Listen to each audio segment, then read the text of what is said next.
just my beanbag chair. It's so deflated by this point. It's still got the beams, but I think it's lost a lot of its big huffy puffy air. Hello. I am picking up where I kind of dropped the ball last Friday. Friday? Yeah. I was too tired, eepy, sleepy to read SCPs. But not tonight. No, no, no. No. It's happening now.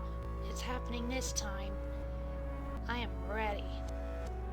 I am so fucking ready. I want to read about weirdos and creeps and monsters and maybe sillies.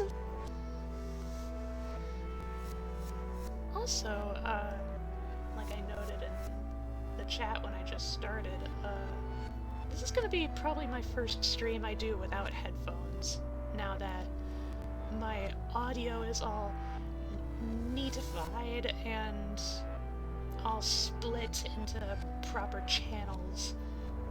So now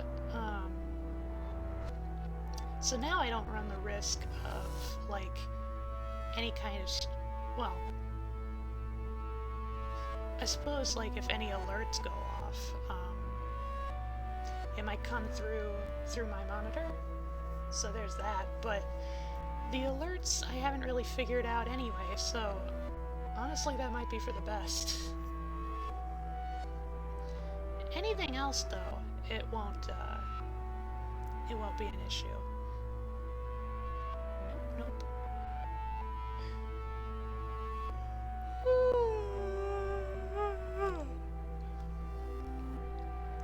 I might not be too sleepy to read, but you know me, I'm always the tired to some degree.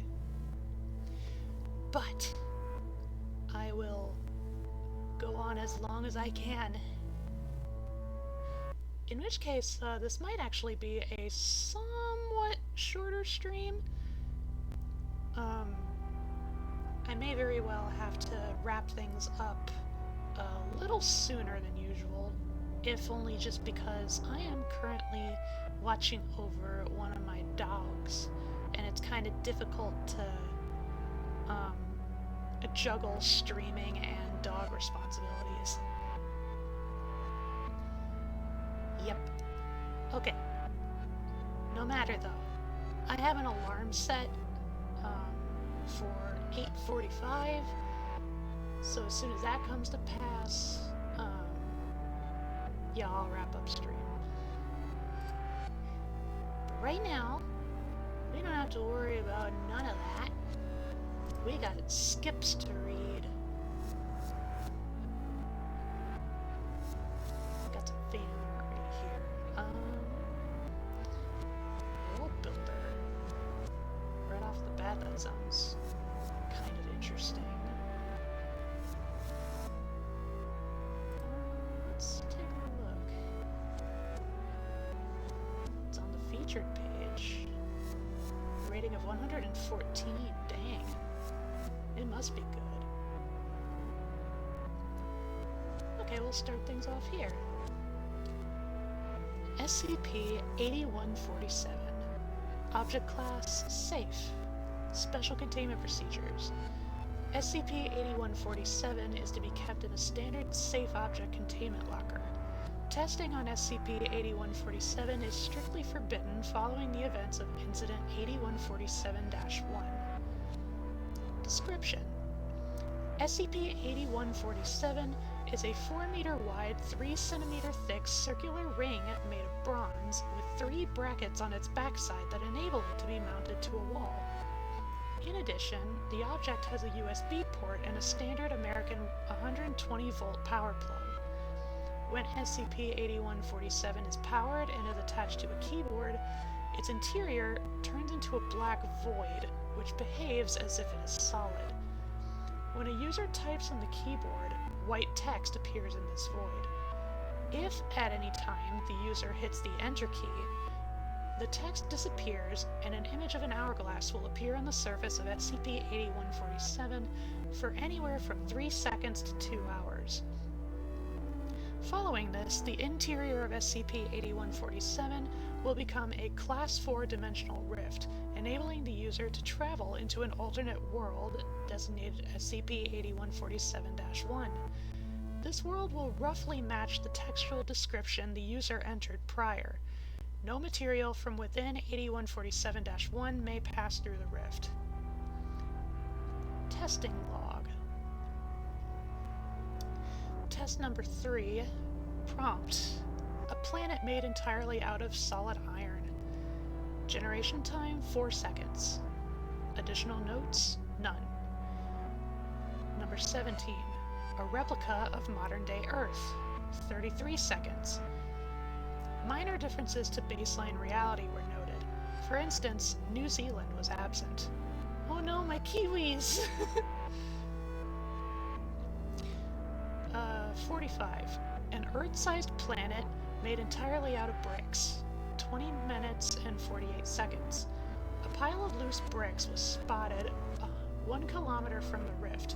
Otherwise, the planet was entirely flat. 174. An Earth-sized planet made entirely from dominoes stacked on their edges. 2 hours, 25 minutes, and 19 seconds. SCP-8147 never generated a rift during this test. Instead, after 2 hours, 25 minutes, and 19 seconds, it displayed an X and returned to its text entry state. Incident 8147-1. On the 4th of April 2023, a test was being conducted on SCP-8147 where it was prompted to create a planet identical to Earth, except that humans never evolved. However, Site-03 briefly lost power 2.47 seconds after SCP-8147 entered its hourglass state. Upon losing power, SCP-8147 immediately formed a Class 4 dimensional rift instead of shutting down as expected. Upon entering, the SCP-8147 exploration team stepped onto mountainous rocky terrain. Exploration Team Captain Roberts was immediately alerted to a human entity, designated SCP-8147-2, dressed in overalls, chiseling a rock with a jackhammer. SCP-8147-2 stops the jackhammer and stares at the exploration crew. Holy shit! Who are you? You folks gotta leave. This is a construction zone. I thought this planet wasn't supposed to have humans. Are you human? As human as you are. I'll be out of your way once it's finished. Now scram. Wait, what made this planet? You're looking at him. Fucking hate planet duty. And exactly how long have you been here? Around about 2.5 quadrillion years. All tests on SCP-8147 are now forbidden as per Ethics Committee fiat, including the planned test number 297. Interesting.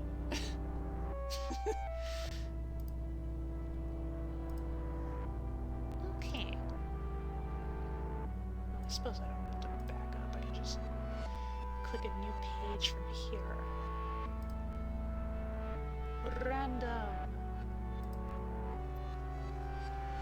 Tonight's beverage of choice, I have sparkling frost. The last one in the closet available, it's cherry limeade.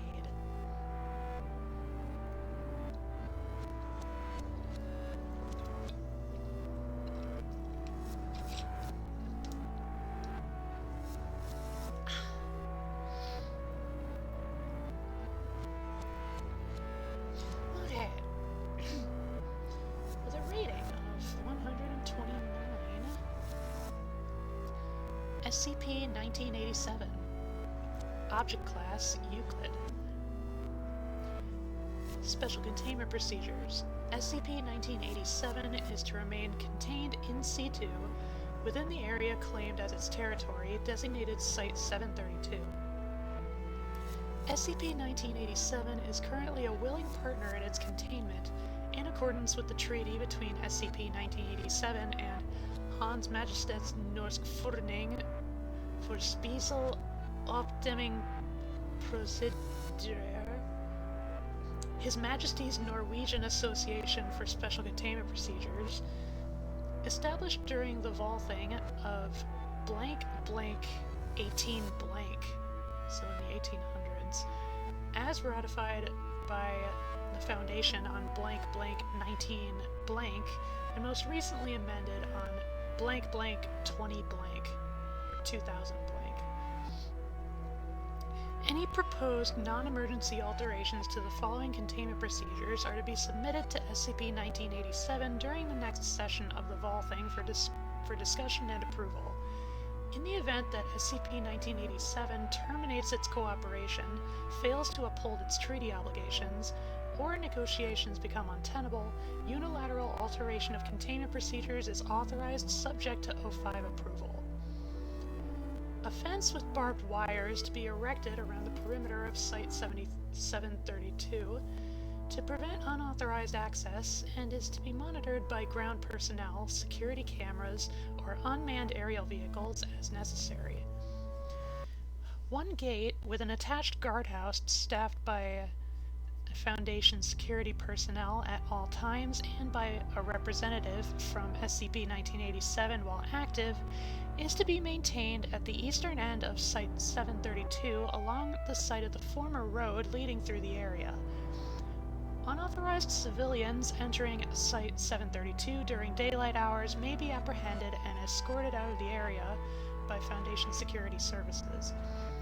When SCP-1987 is active, SCP-1987 is responsible for apprehending trespassers and returning them, alive if possible, to the main gate, where they are to undergo medical treatment and Class A amnestic therapy prior to release.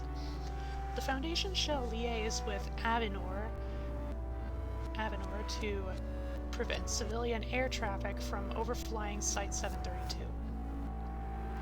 Any authorized Foundation personnel may enter Site-732 during daylight hours for security purposes or to conduct non-invasive geological or archaeological study of the area.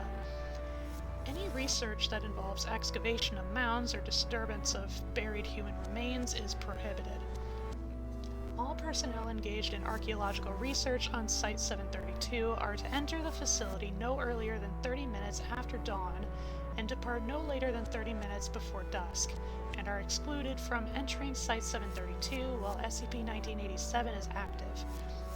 No personnel are to enter Site-732 while SCP-1987 is active without first presenting themselves for approval during a meeting of the Valthing. Each session of the Valthing is to be attended by at least one Level 4 agent fluent in Old Norse and possessing a working knowledge of traditional Norse law and etiquette. At the time that containment was established by HMNFSOP, the existence of SCP-1987 was widely known to civilians living in the neighboring towns of H, L, M, O, and S. The Foundation SCP-1987 Treaty prohibits the mass use of amnestics during the civilian population of those towns. Targeted dispersal of Class B and Class E amnestics is authorized to prevent information leaks. Information Management Procedure 608-B shall be enforced to prevent civilian knowledge of SCP-1987 from being transmitted beyond the area of those towns and neighboring agricultural areas. The Foundation shall maintain liaisons within local and regional governments and law enforcement agencies for the purpose of maintaining stable relations with SCP-1987. The Foundation shall screen and approve owners and employees of civilian businesses within the treaty area for the purpose of engaging in the selling of approved goods to SCP-1987. All deliveries of goods shall be scheduled and overseen by the Foundation. The Foundation shall collect all gold coinage provided as payment and exchange it for Norwegian kroner at the current market rate, and shall conduct directly all purchases of approved goods not available within the treaty area. Consult document 1987-32M for a full list of approved goods. Hello, boyfie. Hello, wifey. Hello, hi. Hello, I love you.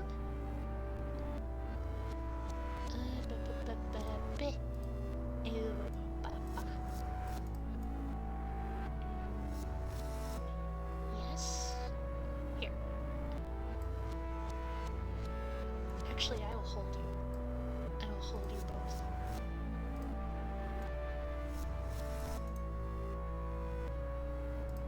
Little froggy thingies.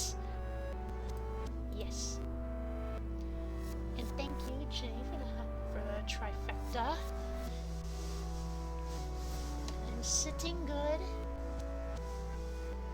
Stretch a stretch.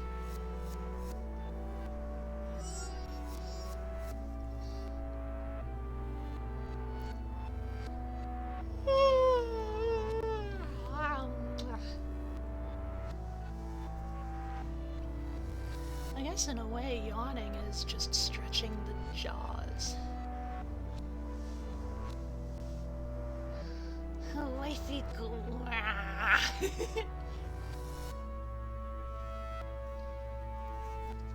Okay, well, I forgot to get regular water, so at the very least, I have a sparkling water.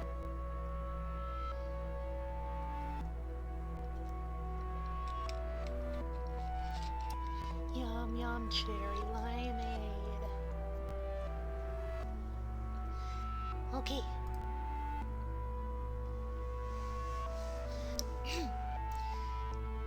Description: SCP-1987 is a phenomenon affecting several hundred skeletal human remains buried in and underneath several dozen pre-Christian burial mounds located in a rural area of Redacted District, Norway. Forensic analysis of artifacts recovered from the mound complex, designated Site 732, indicate that an unknown number of humans were buried at the site over a period of several centuries from approximately 400 to 900 CE.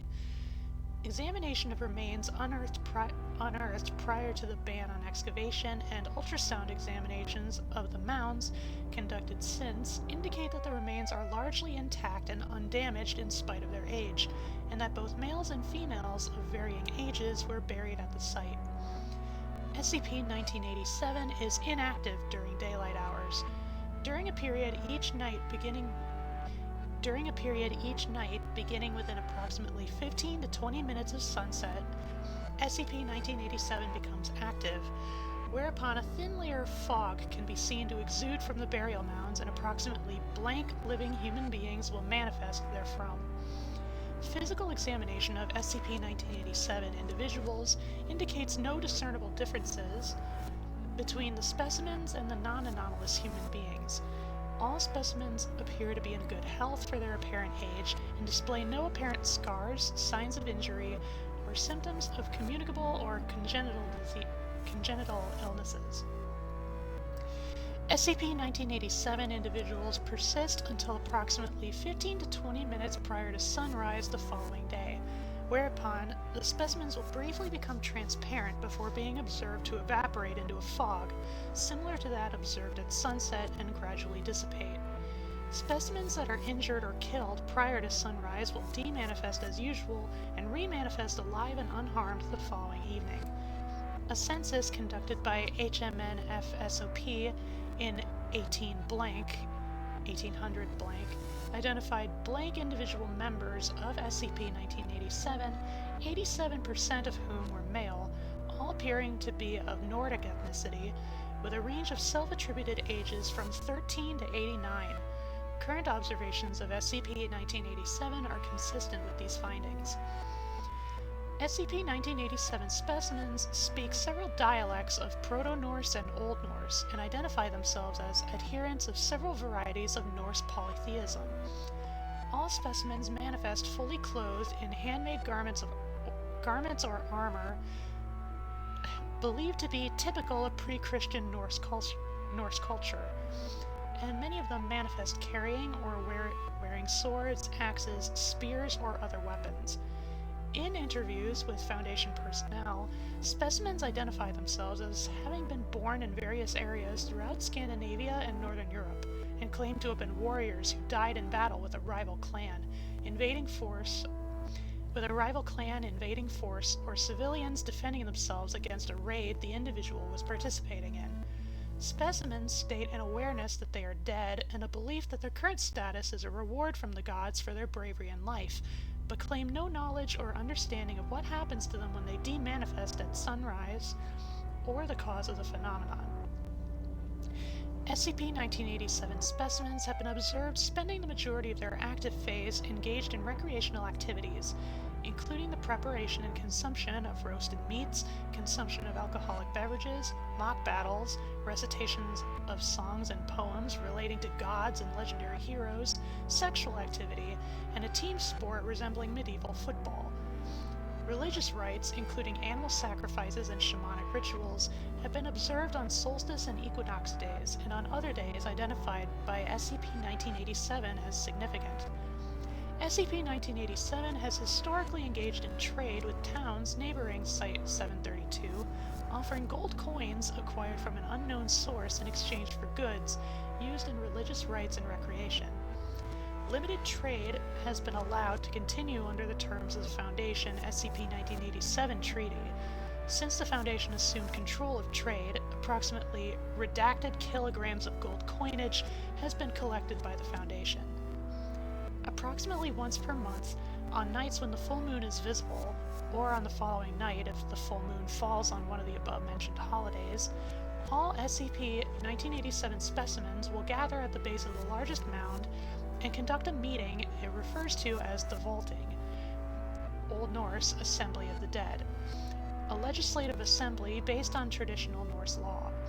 The Vaulting hears grievances brought by SCP-1987 individuals, which are resolved on the basis of a code of law recited from memory by the oldest member of the Assembly and/or by a vote of all individuals present, and is additionally responsible for negotiating treaty terms with the Foundation and trade contracts with civilian businesses. The Vaulting has been observed to order various forms of punishment against members of SCP-1987 for violating its laws, including indentureship to another individual for a given period of time, beatings, or one or more consecutive death sentences to be served successively over a series of nights. Addendum. On blank blank 2000 blank, an SCP-1987 individual escaped Site-732 while under the influence of alcohol and assaulted patrons of a tavern in O, resulting in 3 fatalities before a civilian shot and killed it. The body was acquired by Foundation personnel and returned to the custody of SCP-1987's representative at Site-732's gate. During the following vaulting, the individual was convicted by the Assembly and sentenced to Helviti, Old Norse Hell's Punishment, which consisted of being dismembered, emasculated, and burned alive. Following the individual's execution, the Assembly dug up a section of the mound and exhumed what is assumed to be the skeletal remains of the individual, added them to the burning pyre, and delivered the ashes to the Foundation the following night with the request that they be taken and scattered in the Atlantic Ocean. An analysis of the ashes indicated no anomalous properties, and the request was carried out after a sample was preserved and archived. The individual so disposed of has not been seen again within Site-732. So it's almost like Valhalla on Earth, except without all the recreational battle fare. Hi, RNG. Boop.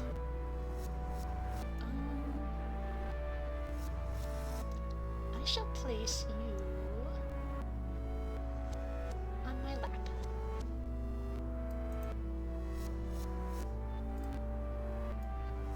Yeah.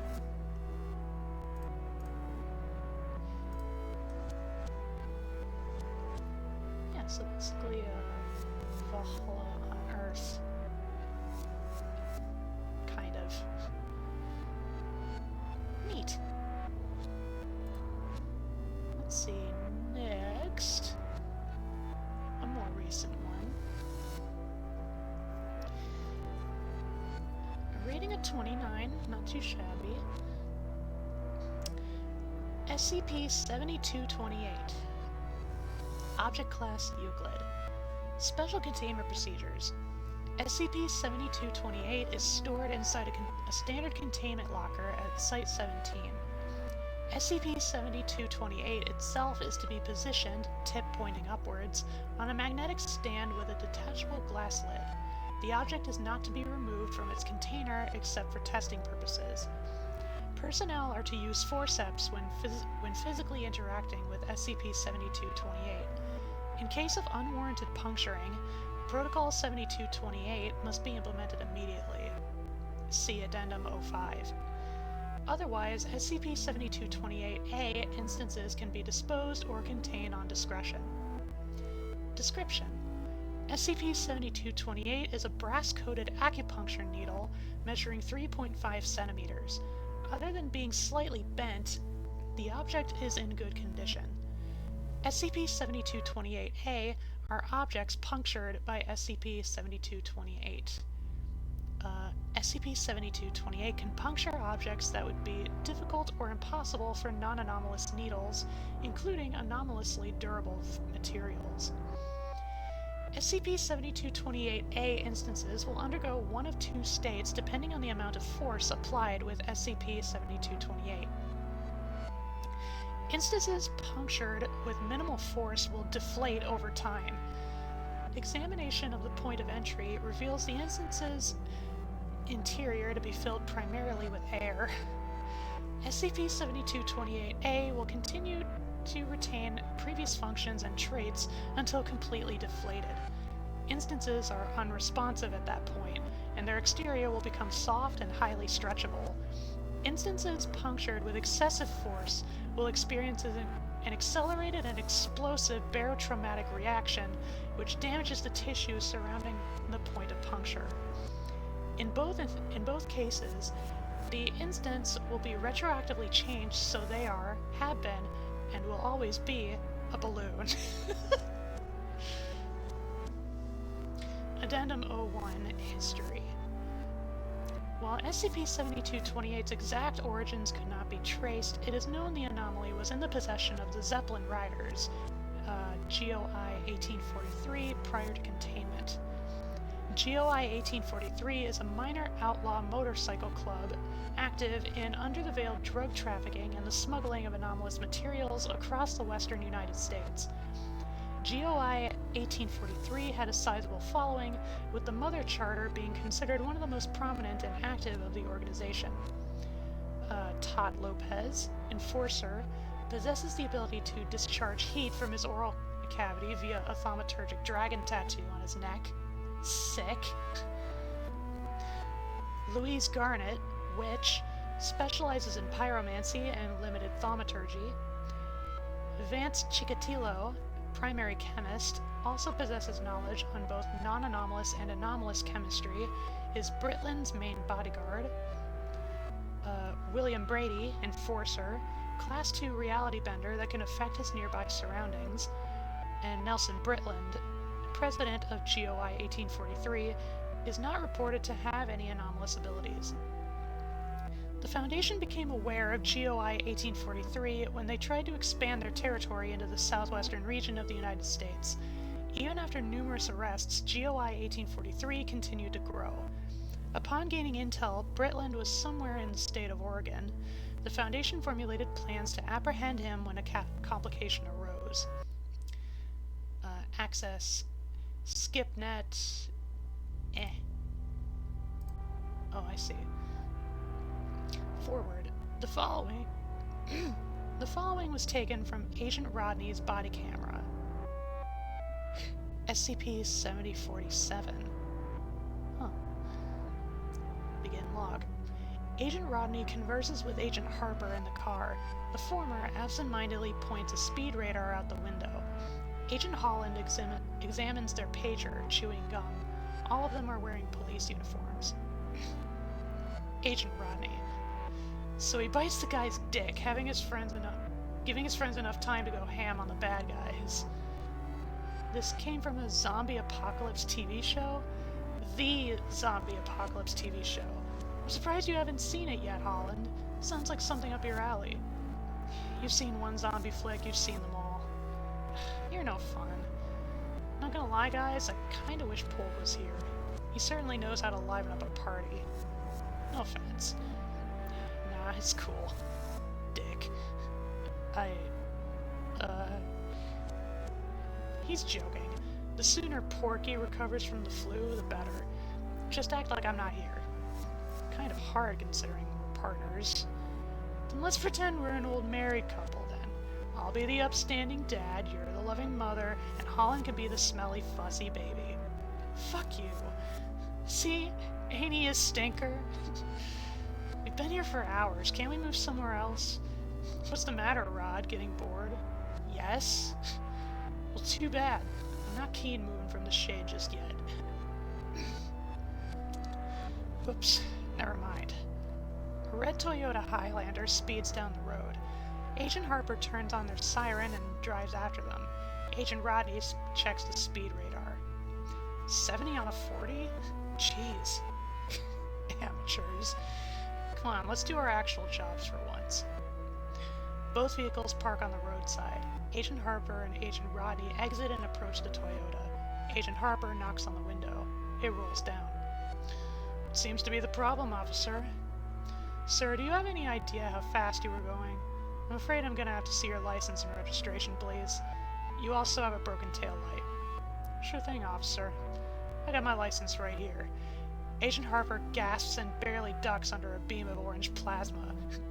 Agent Rodney jumps back. Call it in! Holland, call it! Agent Rodney comes under fire from gunshots and projectile flames, which he evades by returning to the police cruiser for cover. A woman and man, identified as Garnet and Chikatilo, exit the Toyota and rush the other vehicle, each wielding a flaming hand and an assault rifle respectively. Lopez approaches Agent Harper, the latter using a boulder from cover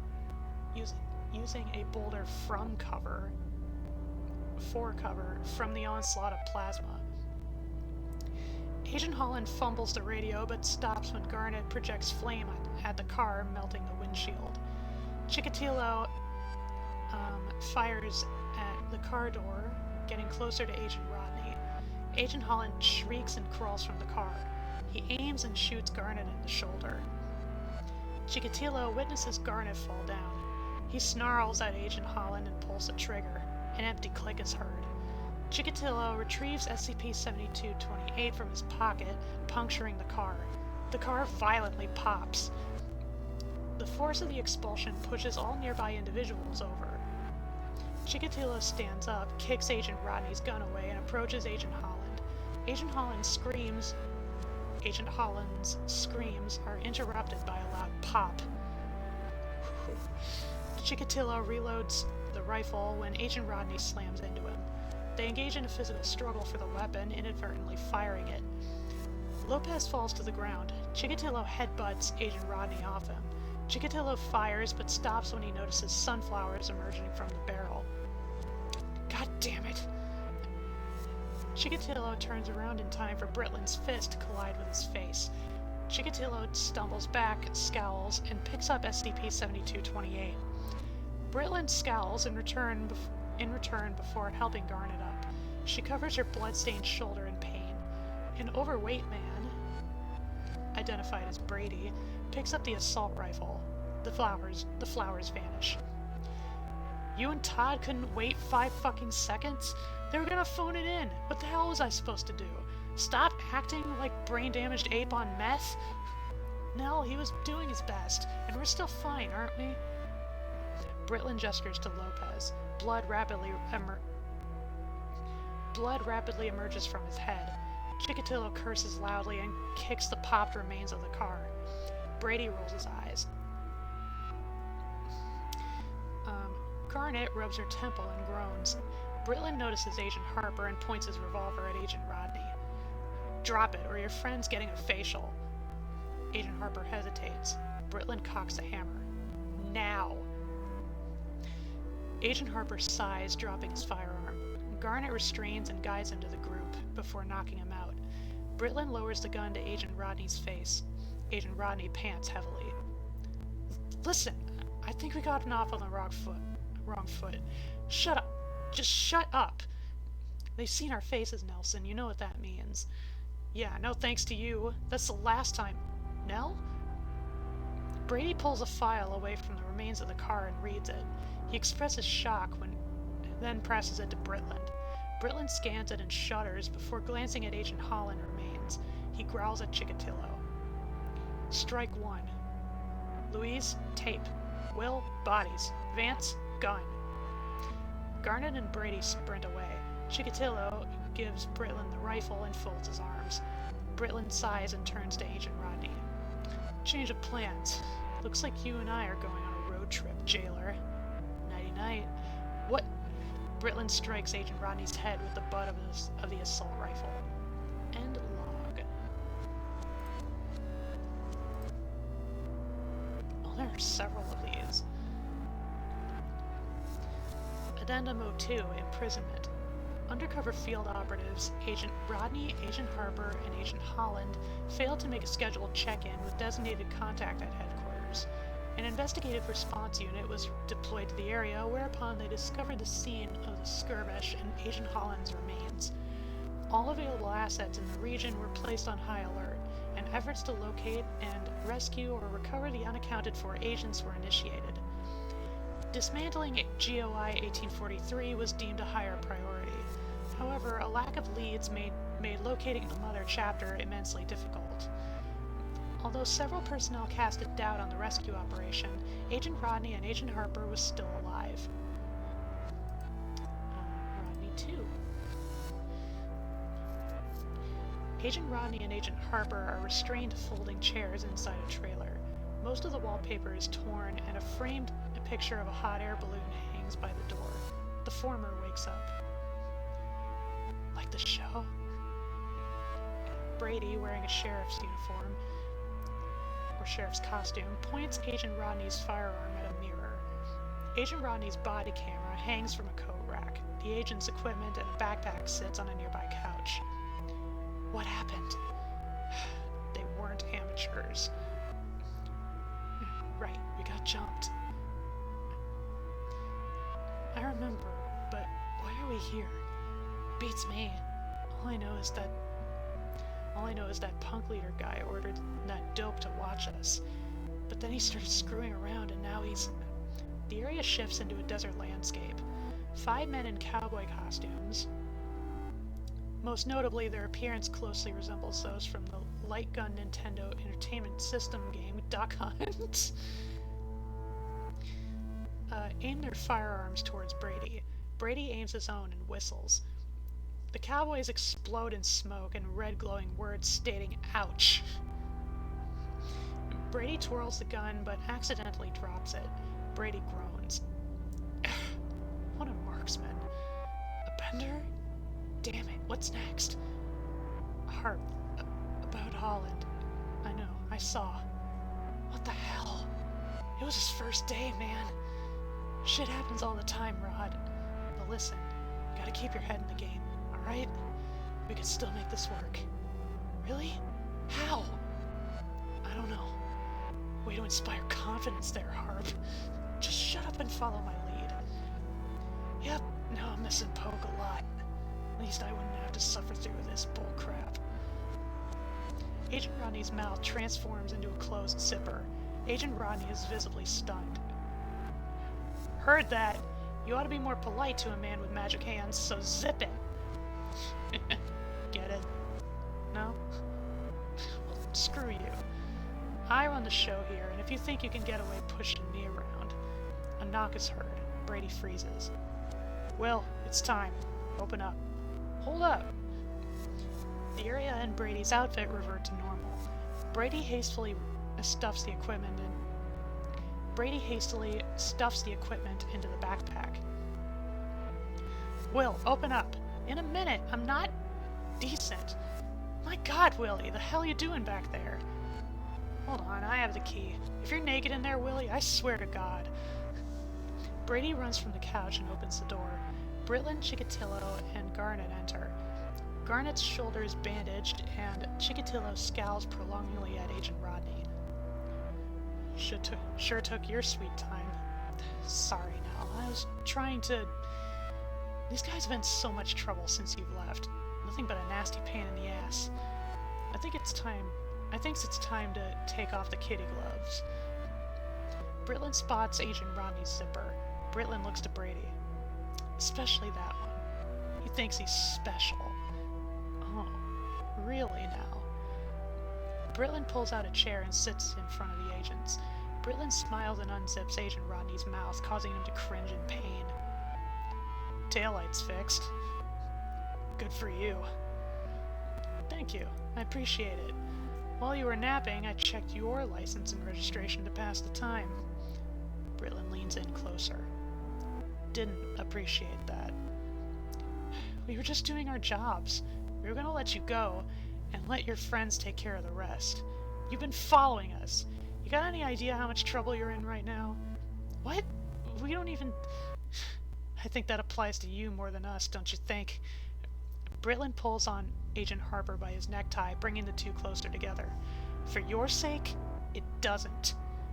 Let me tell you what happened since then. More patrols, more cameras, more arrests. You weren't part of the plan, and now your friends are screwing things up. From the bottom of my heart, fuck you. You killed one of our own. What else do you expect? Hey, mind your damn tongue, Vance. Britlin glances at Chikatilo. Chikatilo relaxes.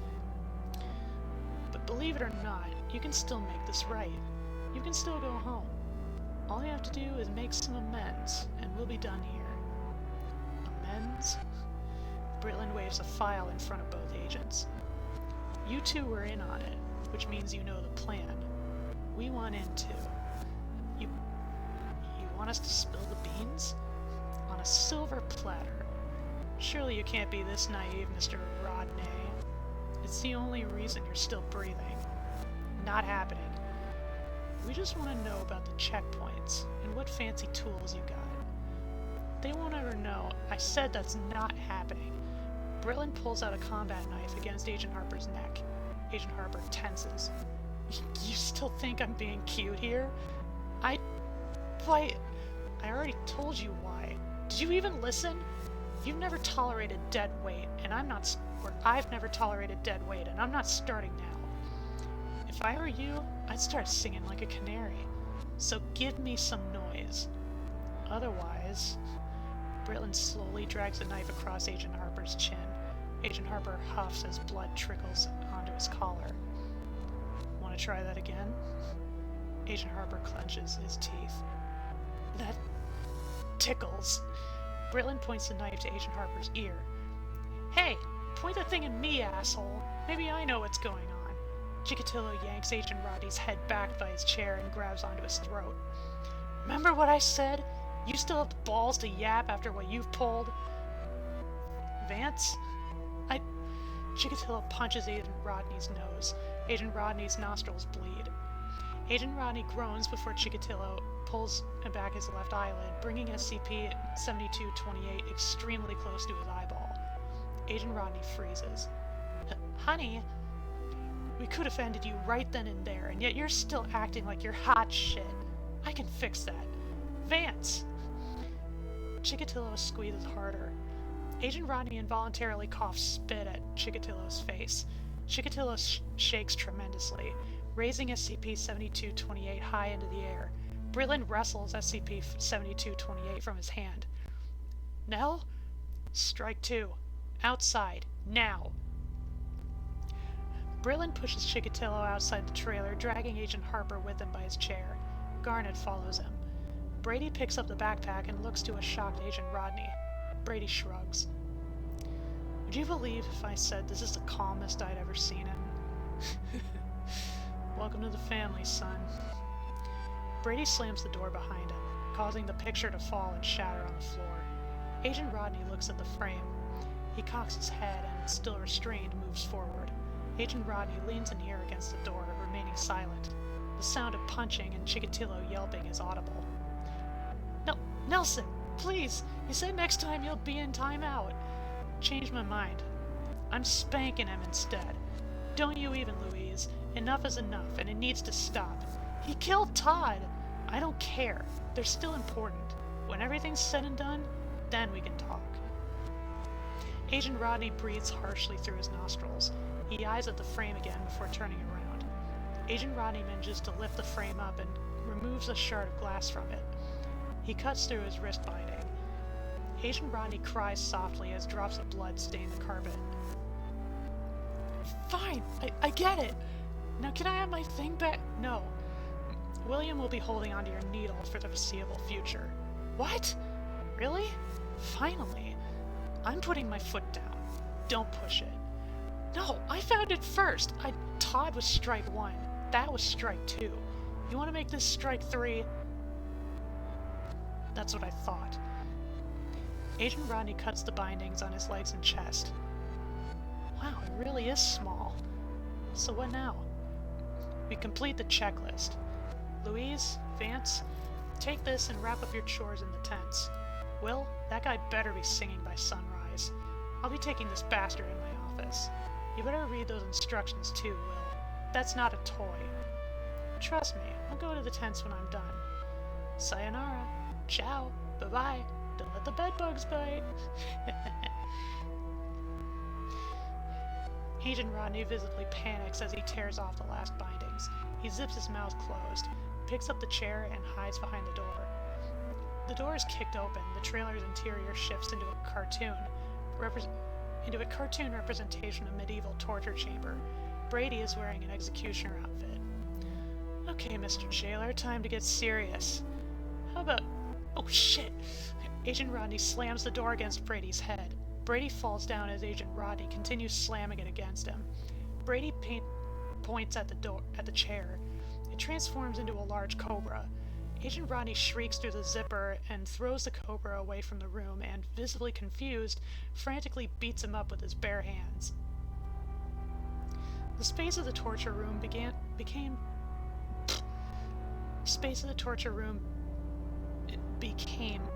to shift and move erratically. Objects are pulled, twisted, and squeezed simultaneously. Brady pulls out SCP-7228 and attempts to pierce Agent Rodney.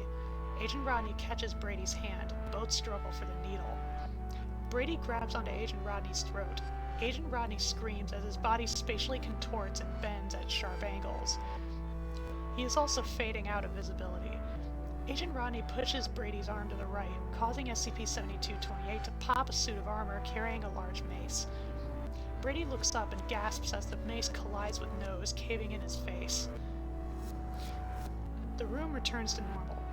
Agent Rodney sees in pain as all abnormalities on his body also return to normal. Agent Rodney looks to Brady, then pulls on the door.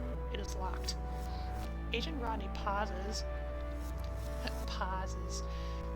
then eyes SCP-7228 on the floor. He crouches, hesitantly reaching his arm towards the object. After another moment, he slowly picks it up and pierces the door. The door pops. Agent Rodney stares at SCP-7228, adorns his body camera, then leaves the trailer. The scenery outside appears to be that of a carnival. Various rides, attractions, and a large Ferris wheel is visibly in the background. Agent Rodney takes a deep breath, visibly relaxes, and walks down the trailer's steps. One of the steps breaks, causing Agent Rodney to fall on his front side. He groans in annoyance and sits upright before freezing. SCP-7228 is embedded in his thumb.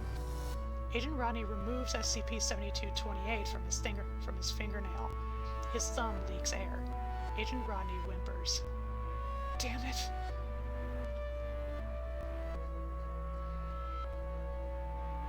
We getting some drama. Magic Motorcycles Club is epic. Hell yeah.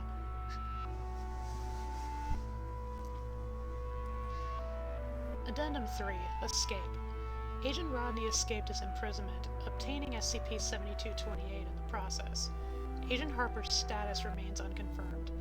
The location the agents were held at was Highland Park.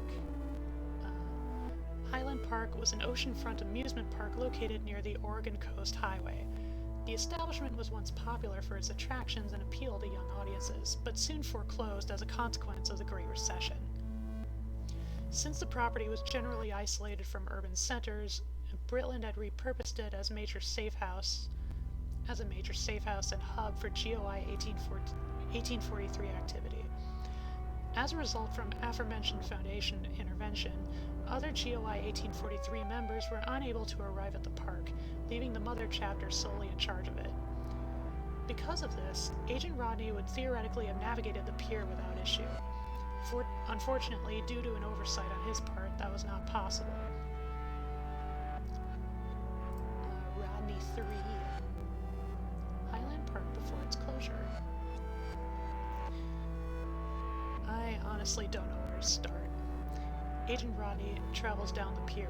The wooden planks and other nearby structures appear rotten and decrepit, respectively. Agent Rodney scans his surroundings. But I'm going to document this just in case. Don't know if you'll even see this, but the mission went bad. Very bad. Harper is missing, Holland's dead, and it's anyone's guess what's happening to me. These guys kidnapped us and now we're at a fair? No, park. I see the Ferris wheel. I'm still fine. I think they're aiming for the hostage route, but something tells me that won't last forever. Agent Rodney spots an old Highland Park sign. He chuckles nervously. Highland? We're in Highland? Wow. You know, we should probably come up with some program to check out abandoned areas. These guys always seem to treat it like free real estate. Ow! The faint whistling of air is heard. Agent Rodney's right hand and half of his forearm is deflated. He's carrying SCP-7228 in his other hand. Okay, I might have lied about the fine part. Got pricked by this needle, and this was the result. Holland got popped because of it. Don't know why I didn't. I'm feeling a tad lightheaded at the moment. My arm's numb. I'm getting a bit sleepy. Shit.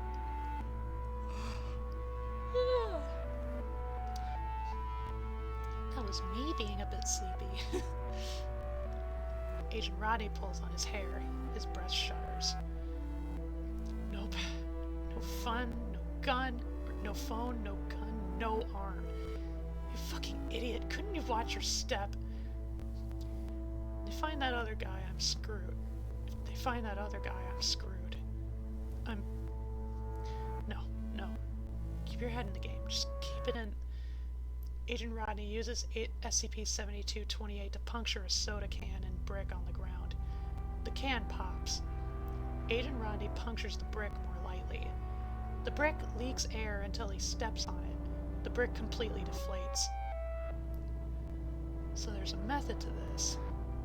Neat. Agent Rodney glances at the pier entrance in the far background. He shakes his head. Nope. Not without Harp and or the arm. They talked about the tents a bit ago. Seems like everything I need's in there. My stuff and instructions for the anomaly. Do they mean research? Agent Rodney caresses his deflated arm. He takes a deep breath and moves towards a faint light in the distance. Maybe I can still turn this into a win. Agent Rodney continues walking, eventually reaching the midway. Several large tents are in the center of the area. Wooden crates, empty or turned over concession stands, and cables are haphazardly placed on the ground, with some snaking upwards on nearby structures. Rotten food and trash are also visible on the ground. Come on, guys, there's a trash can right over there. Pigs. Pigs? I mean, pot calling the kettle black. Is this the tent? The cables are attached to work lights placed around the area. All the cables run underneath the tent. Agent Rodney looks at his arm. The forearm is completely deflated.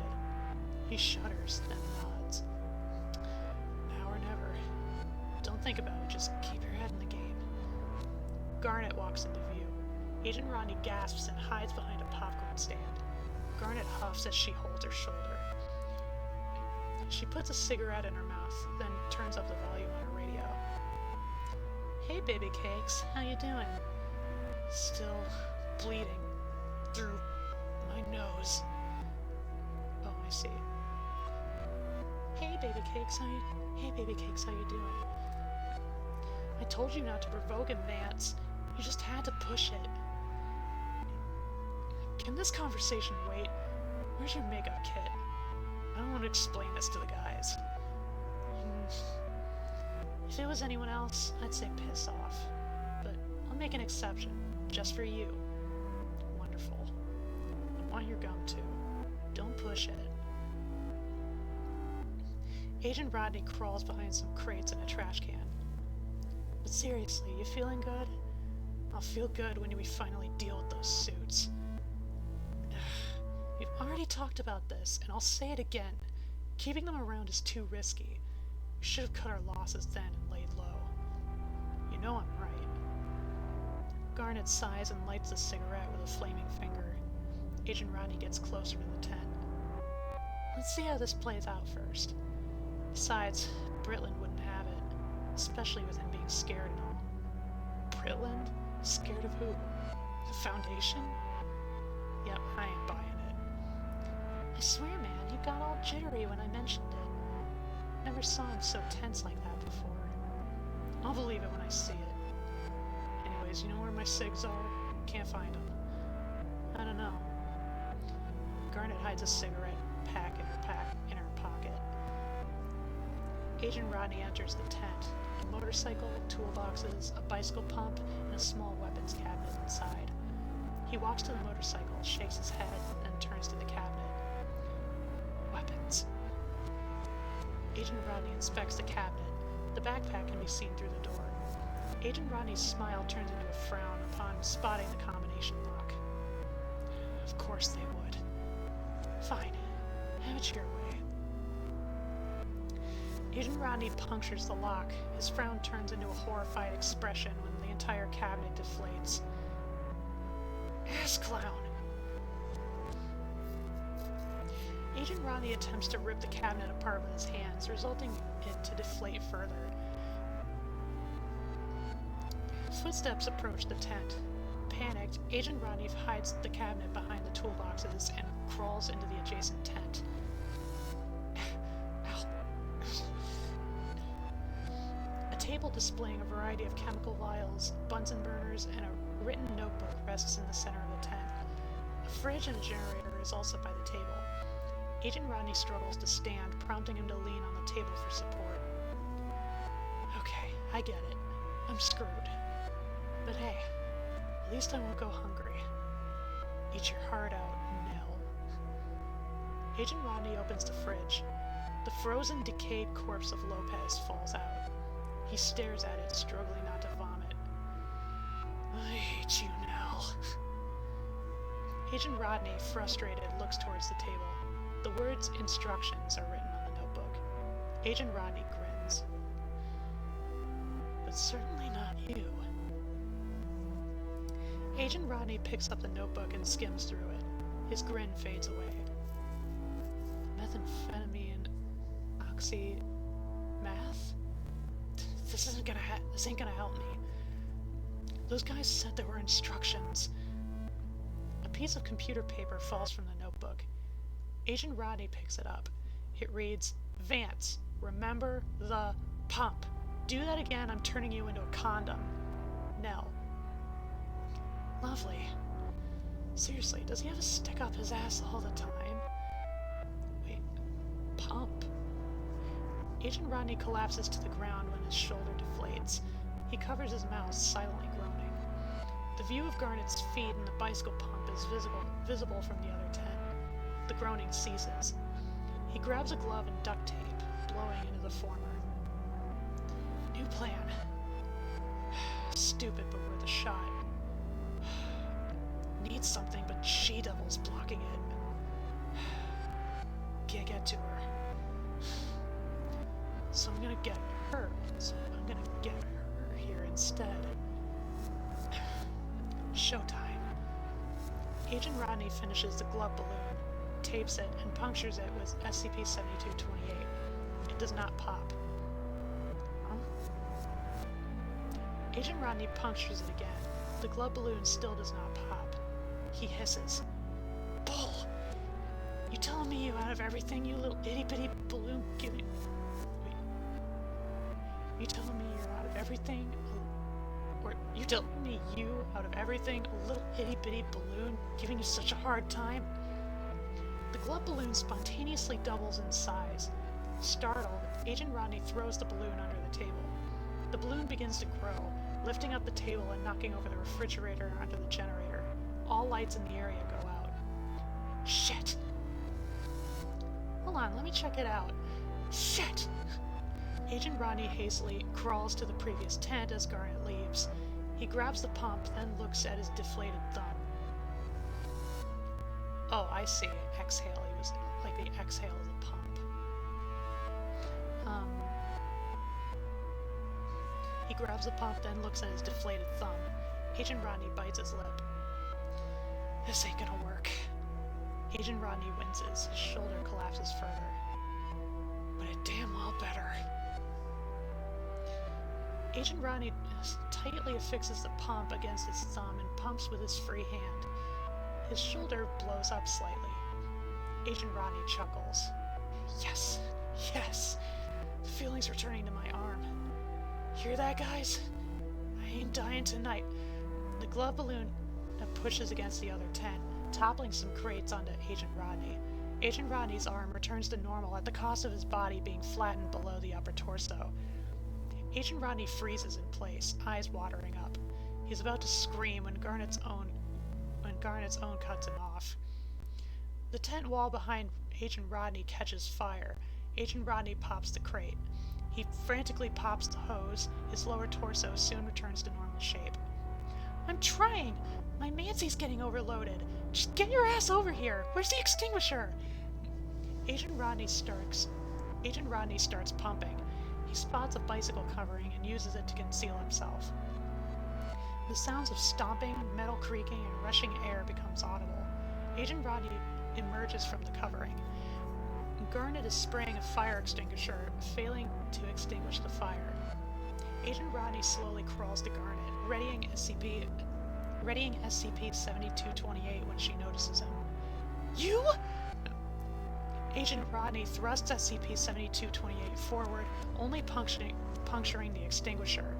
The extinguisher pops and expels foam onto Agent Rodney's back and Garnet's face. Garnet backs up against the fire. Garnet screams as she catches on fire, flailing her arms before tripping on a toolbox. Agent Rodney grabs the pump and drags himself outside, coughing from smoke inhalation. Garnet runs from the tent before it collapses and performs the stop, drop, and roll technique. The fire is still not extinguished. Garnet hisses and positions her hand over her back. The fire recedes to her palm.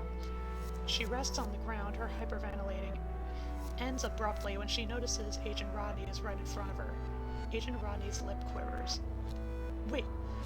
Garnet projects the fire in her ham... at her palm... at her ham. in her palm at Agent Rodney. Agent Rodney instinctively covers his body with his hands. The fire instantly pops upon making physical contact with with SCP-7228. Both appear visibly dumbfounded. What? Agent Rodney pierces Garnet. Garnet pops. Agent Rodney takes several breaths before resting on his back. His clothes are stained with dried blood, white foam, and pieces of an SCP-7228-A instance in that order. The tents continue to burn in front of him. Agent Rodney pumps himself until his body returns to its original shape, taping the hole on his thumb. He suddenly facepalms. Just realized I could have avoided that if I'd popped literally anything else. Ugh, forget it. Now to find Harp. That's fine. I'm still fine. Can work. Just gotta... Agent Rodney slowly turns around. Chikatilo stares at Agent Rodney, then at the tents, then at the remains of Garnet. Chikatilo, shaking tremendously, switches the safety off his assault rifle.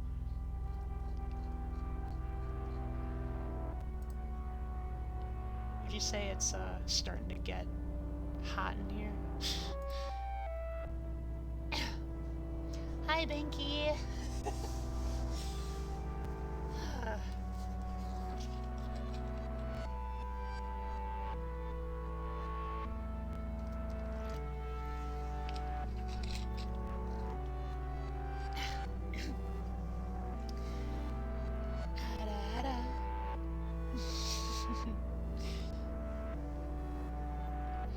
I've since asked a question on Twitter if anybody actually does Ara redeems anymore. It seems like the primary answer is no.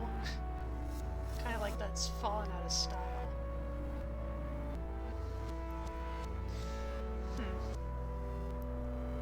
Anyway. Addendum 4, Confrontation. Following the raids against GOI 1843, one of the organization's road captains confessed the location of Highland Park during interrogation. Foundation assets, disguised as law enforcement and medical services, were deployed, seeking to quickly resolve the situation. Congruently, Agent Rodney, despite finding the means to maintain his anomalous form, was still in danger. Rodney 4. Cheshire House, prior to closing. Agent Rodney sprints across the food court. Food court? He pants heavily and leans against an object. The pump is taped to his side with excessive rolls of duct tape. Why didn't I do more sports? The object turns out to be a vending machine. Expired candy and chips are inside. Agent Rodney is about to break the glass with a nearby rock until a spray of bullets break the glass, nearly missing him. Fucking pussy, come here! Agent Rodney swipes as much candy bars as he can before Chikatilo reloads, then sharply turns left. He attempts to remove the wrappers from the candy with his teeth while consuming them at the same time. Get in! I need... Not fine! If you can see this, I am not fucking... Agent Rodney trips. He looks to see that his leg is tangled by cables. Agent Rodney uses SCP-7228 to pop them. I killed his girlfriend. What are the odds? Agent Rodney's snickers turned into crying, then panting. I can still make this work. Keep your head in the game. Keep it... Gunfire is heard when Agent Rodney untangles himself. The hissing of air is audible. The gunfire continues until Agent Rodney hides behind a merry-go-round. Chikatilo can be heard reloading again when his radio crackles to life. The hell are you doing? Cleaning up your mess! The hissing of air resumes. Agent Rodney chews on his last candy bar when he glances at a reflection on one of the horses. A large hole is present on his forehead. He chokes on the candy bar. Vance, stop shooting! You want the cops raining down our head? Sure, why not? Fuck it! Let's bring the jailers too while we're at it. You two deserve each other anyways. Agent Rodney's head begins to cave in. Agent Rodney tapes the back of his head, then inserts the coupler into his forehead, pumping ferociously. Vance, you're 5 seconds away from strike 3. If I were you, I'd eat shit and die. They're after you, not me. What's the matter, Nell? Scared of becoming the prison bitch? Strike 3. Agent Rodney finishes pumping and wraps the tape fully around his head. A radio is chucked into the distance. Agent Rodney pulls SCP-7228 as the sound of stomping gets louder. He stops, then looks to the main body of the merry-go-round. Chikatilo turns the corner and aims. Agent Rodney punctures the merry-go-round. The rupture of the SCP-7228A instance sends Chikatilo several feet away. Agent Rodney is launched into the air.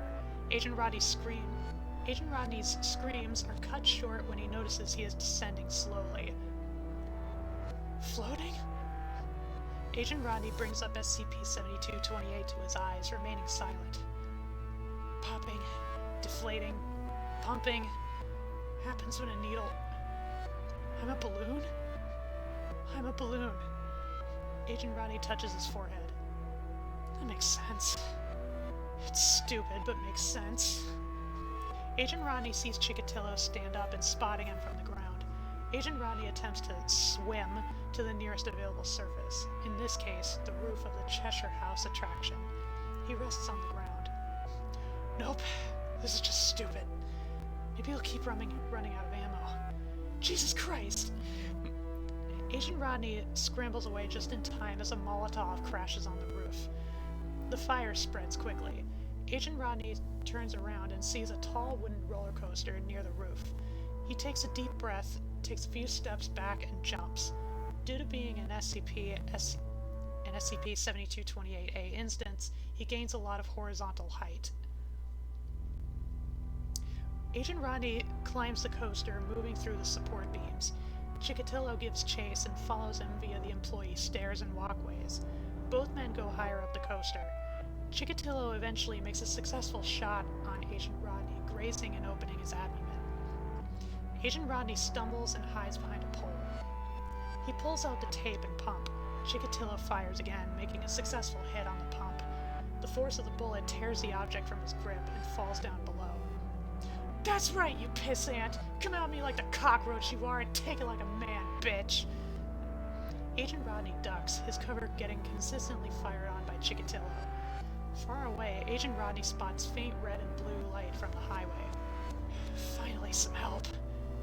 Wait, Harp's still gone. Shit! Shit! Agent Rodney looks to his abdomen wound. He is still leaking air fast. He pulls out SCP-7228 and looks at the surrounding structure of the roller coaster. Chikatilo's rifle jams. Cockroach? Thanks for the idea.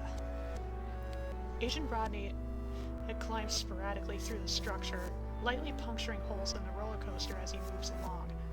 By the time he unjams his rifle, the section of the roller coaster begins to collapse. In visible panic, Chikatilo moves onto one of the track segments when he notices Agent Rodney climbing on top as well. Tell Todd and Louise I said hi. Agent Rodney punctures the platform. The track ruptures completely. Chikatilo screams, falling to the pier in a loud thud while Agent Rodney descends slowly, spotting the bicycle pump below. That was for you, Holland. Cheers. Right, Harp? Right, Harp. Still need to find... Oh. Britland is seen at the bottom of the roller coaster, holding a gun to a kneeling, handcuffed Agent Harper's head. They are near a Ferris wheel. Agent Rodney sighs, calmly landing to the ground, holding his abdomen. Britland turns to a fallen Chikatilo. His legs are broken and is shaking tremendously, presumably from immense pain. You're out. Britland fires his revolver. Chikatilo stops moving. Blood is leaking from his left eye socket. Britland points the gun at Agent Rodney, clenching onto the back of Agent Harper's shirt with his other hand. And you're insufferable. I get that a lot. I saw Garnet. Suppose Will went down the same way. He fought valiantly. Did he really? No. A decade of work in flames. Britland gestures his head to the massive pillars of smoke rising overhead. My crew, gone. Britland spits in Chikatilo's direction. And I might not be too far behind either. The faint sound of sirens can be heard in the far distance. You still think you're just walking out of here? Agent Harper's face is bruised and looks away from Britland. Now doesn't that sound cute? Britland snaps the gun to Agent Harper's head.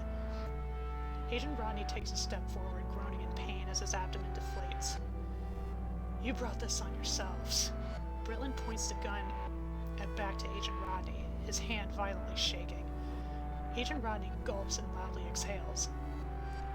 They don't take this stuff lightly, but there's still a way out of this. Britland's hand is shaking less. He is visibly surprised before his expression shifts into a scowl. I'd be more willing to listen if you drop it. Agent Rodney tosses SCP-7228 forward several feet, then slowly moves towards Britland. Agent Harper snaps their head upwards and widens his eyes in shock. We don't just jail things. Sometimes we make deals too. Under the right circumstances, it could work out. What kind of deal would that be? A plea deal. Britland remains silent before suddenly chuckling. Agent Rodney stops moving. You want to become a sellout? That's not how it... Well, it's exactly how it sounds. But with your help, we can resolve the issues the Riders have been making. And after that, I'm certain that they'll feed me a bullet. I know how this works. The moment I'm a liability not worth their time, the deal's off. That stuff only works for normal things, in normal courts. Like jailers give a shit about that. If I'm screwed either way, Britland cocks the hammer. Agent Rodney catches his breath. Then I guess Vance had a point after all.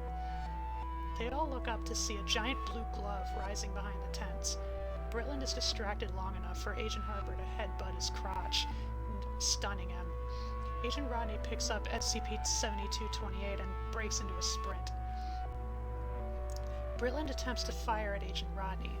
Agent Rodney readies SCP-7228, but the lack of air pressure on his abdomen causes his back to lose stability. He slashes Britland's thigh before face planting. Britland expresses immediate panic. He tries to cover the wound when his leg is violently ripped off from the amount of air leaking from his body. The force of the air propels Britland into the air. He screams as he flies in random directions before crashing onto the base of the Ferris wheel. Britland is deflated completely. Agent Harper watches in awe. Huh? Agent Harper's handcuffs pop. Agent Harper turns to Agent Rodney, who is still holding SCP-7228 and is losing a lot of air in his midsection. Rodney, the hell is this? I'm a balloon, and you're gonna fill me up. What? Grab that over there and pump me here, damn it! Run!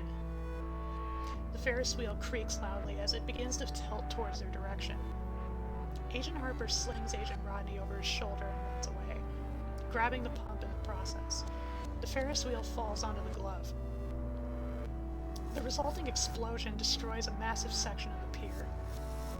Agent Harper is pushed to the ground by the shockwave, but gets back up and manages to avoid the fire, which has now spread to a larger portion of the pier. Eventually, they make it to the ticket booth and drops a near-deflated Agent Rodney to the floor. He inserts the nozzle of the pump into his abdomen and pumps frantically. Agent Rodney begins to regain consciousness. Is it over yet? Rod, shut up. What do you mean you're balloon? Remember the prick that made Holland explode? Agent Rodney twirls SCP-7228 in his hand. Agent Harper continues to pump. You're kidding. Believe me, man, I wished. Hold up. Mr. Marksman had that last. He did this to you? I don't know. Jesus. Rhett, I'll be contained, I get it. Can we focus on the pumping part now? This is starting to feel comfortable. Agent Harper scoffs in disbelief. The sounds of sirens and flashing blue and red light emanates beyond the entrance. You think that's our people? Doesn't matter. We're going home either way. Yeah. So how was Nell's hospitality? Agent Harper smiles. A tooth is missing. Ouch. Good thing we have dental insurance. Did I ever tell I'd been here once? You did? I lived nearby here a long time ago. It was fun while it lasted. Funny how that works. You think they'll reopen again? Most of the pier is on fire. You're hoping pigs will fly too? It was a joke. Ah. Nope. Yep, it still hurts. I never thought this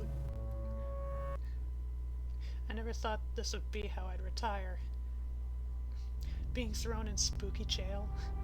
That's a kicker, but it sure as hell beats dying. You scared? A bit. I can't go out anymore. But yet again, I don't really leave the sites much. They'll give me a room, classy if I'm lucky. I heard rumors about those kinds of places. It's not exactly like a hotel like the Egghead's been complaining about. I heard it's kind of like taking the day off. Rodney? Maybe there's a silver lining to this after all. We don't know how this works yet, or how this will work yet. There's still a chance we can cure you. Doubt it. Even so, it probably won't be long until the next hell in a handbasket comes my way. Please, like this could happen again on the fly. No, I'm serious. The supervisor has been really concerned about that. Agent Harper stops pumping. I'm sorry, could you repeat that? My supervisor is concerned because I think I'm, like, highly likely to attract trouble. Her words, not mine. I've been through quite a bit. Got nursed to health by a sniper scarecrow. SCP-6073. I'm somewhat friends with a talking fire truck. 4601. Kind of. And I stopped an anomalous train derailment from happening on my very first day. 6122. It happens to me, like, all the time. All the time?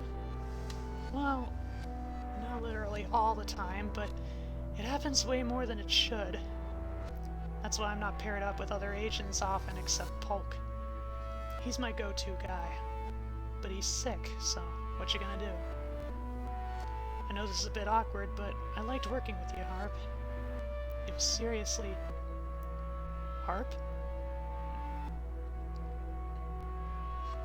Agent Harper backs away from the pump, visibly stunned. He then leans and slumps to the floor. Agent Harper experiences a major headache. Rodney? Yeah? I want a divorce.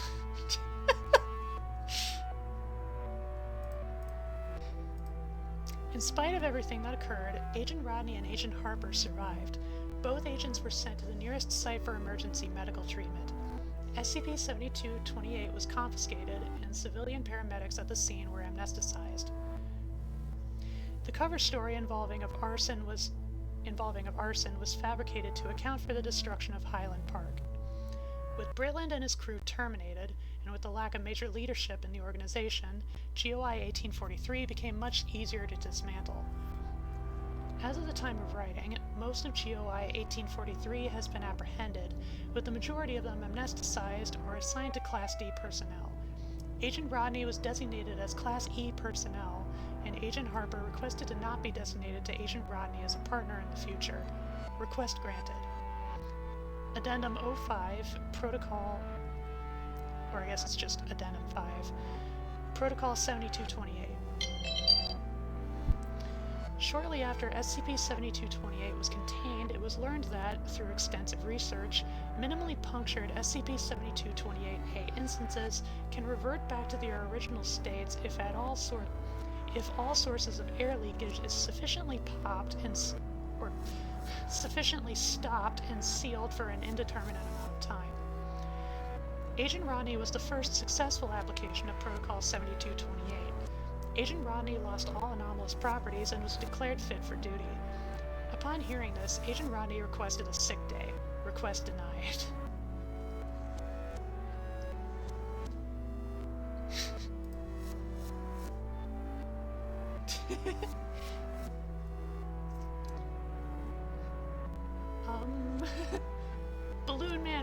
Man, Balloon Man.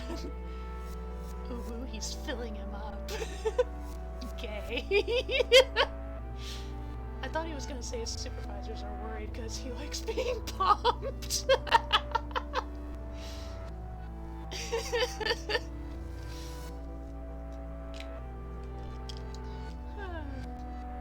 Y'all. They were definitely popping something in the hospital. Jesus Christ. I mean, the group of interest was involved with drugs, like drug smuggling.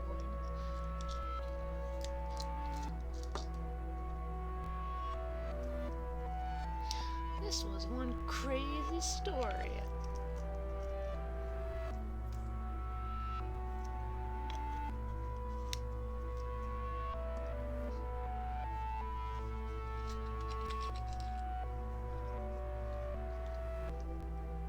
Drungos.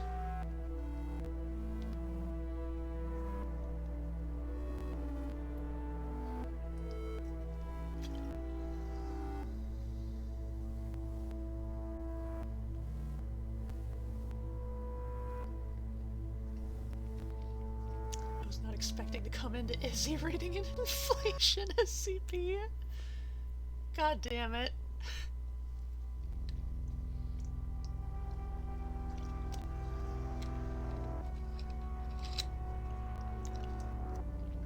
That's what happens. It's what happens when you click random SCP.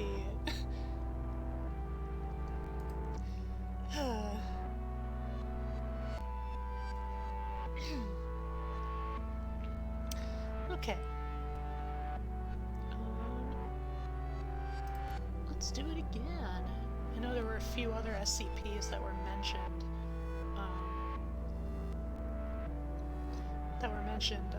In the article itself, but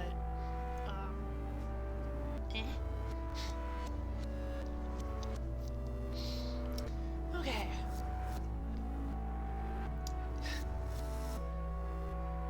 Bark bark. I don't know if you can hear it downstairs. With a rating of 40, not too bad. SCP-6194. Object class esoteric. I forget specifically what that means. Secondary class thaumiel.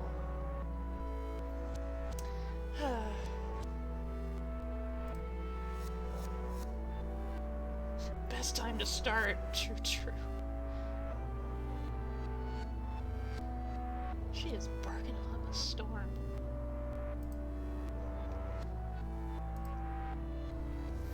Maybe I should have closed my door first before I started stream.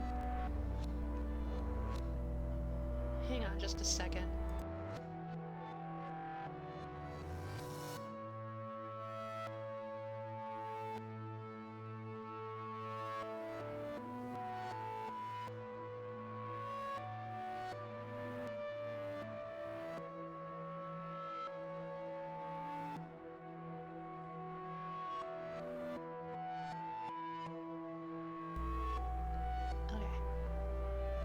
I think it was just, like, I might have mentioned, no, I wouldn't have mentioned it. I've been home alone for the weekend and watching the dog, so I think I'm just hearing, my mom coming on back. Okay. Anywho, secondary class thaumiel, which means it's an SCP that's used to contain other SCPs. Disruption class, VLAM, so like some risk of like secrecy disruption. Risk class warning, so you know there is an element of danger. Special containment procedures. Under normal circumstances, SCP-6194 ensures its own containment. SCP-6194's activation mechanisms are to be propagated in all public educational facilities from ages blank to blank within the following nations: United States, and access denied. SCP-6194's is to be propagated in all public educational facilities under the guise of educational reforms. Secondary mechanisms will be incorporated into mathematics and social science textbooks. The following popular fiction texts have been altered to contain elements of SCP-6194's mimetic structure prior to publication through Foundation assets implanted within the children's and young adult publishing industries. List expunged for brevity. Repetition of these measures will be implemented in subsequent editions through the cooperation of instances of SCP-6194-1. SCP-6194's implementation method will incorporate the propagation of specialized training through assigned coursework and clandestine classes on several designated days each year. Students will be issued memory-altering agents and cover stories administered to explain the suspension of typical assigned coursework. Access denied. Access to containment and propagation measures is controlled on a regional basis for all Foundation personnel.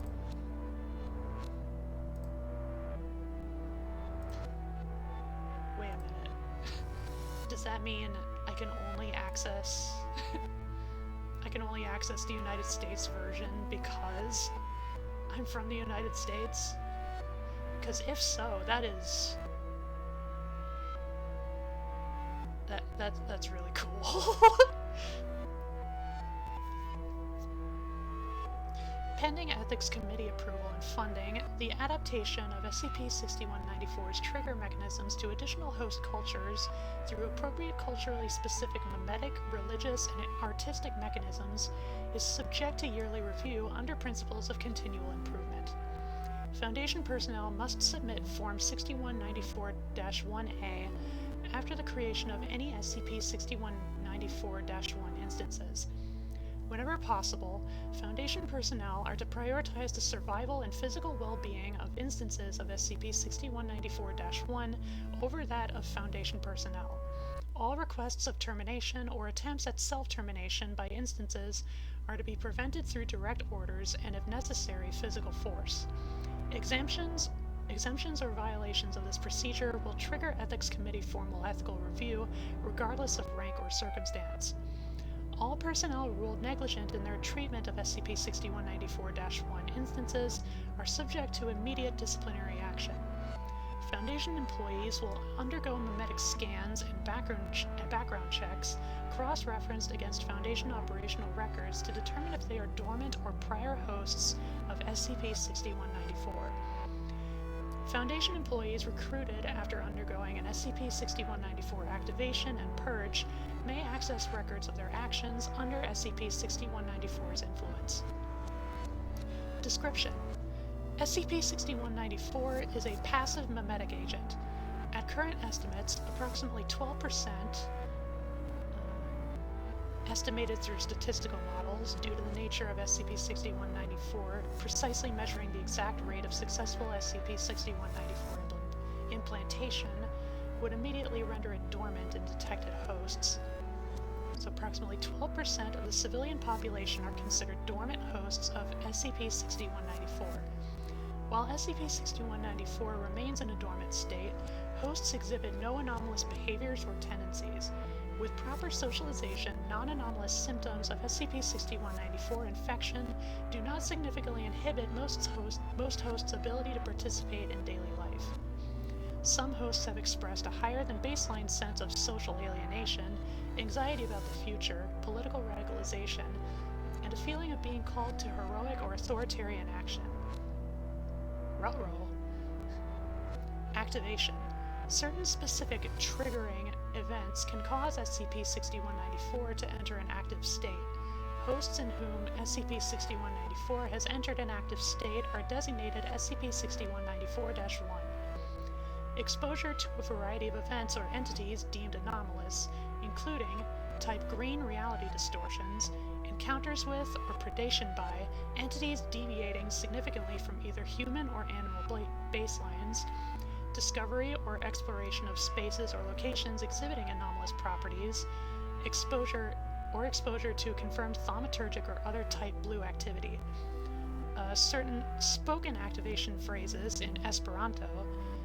SCP-6194's activation does not require fluency in Esperanto, and data expunged.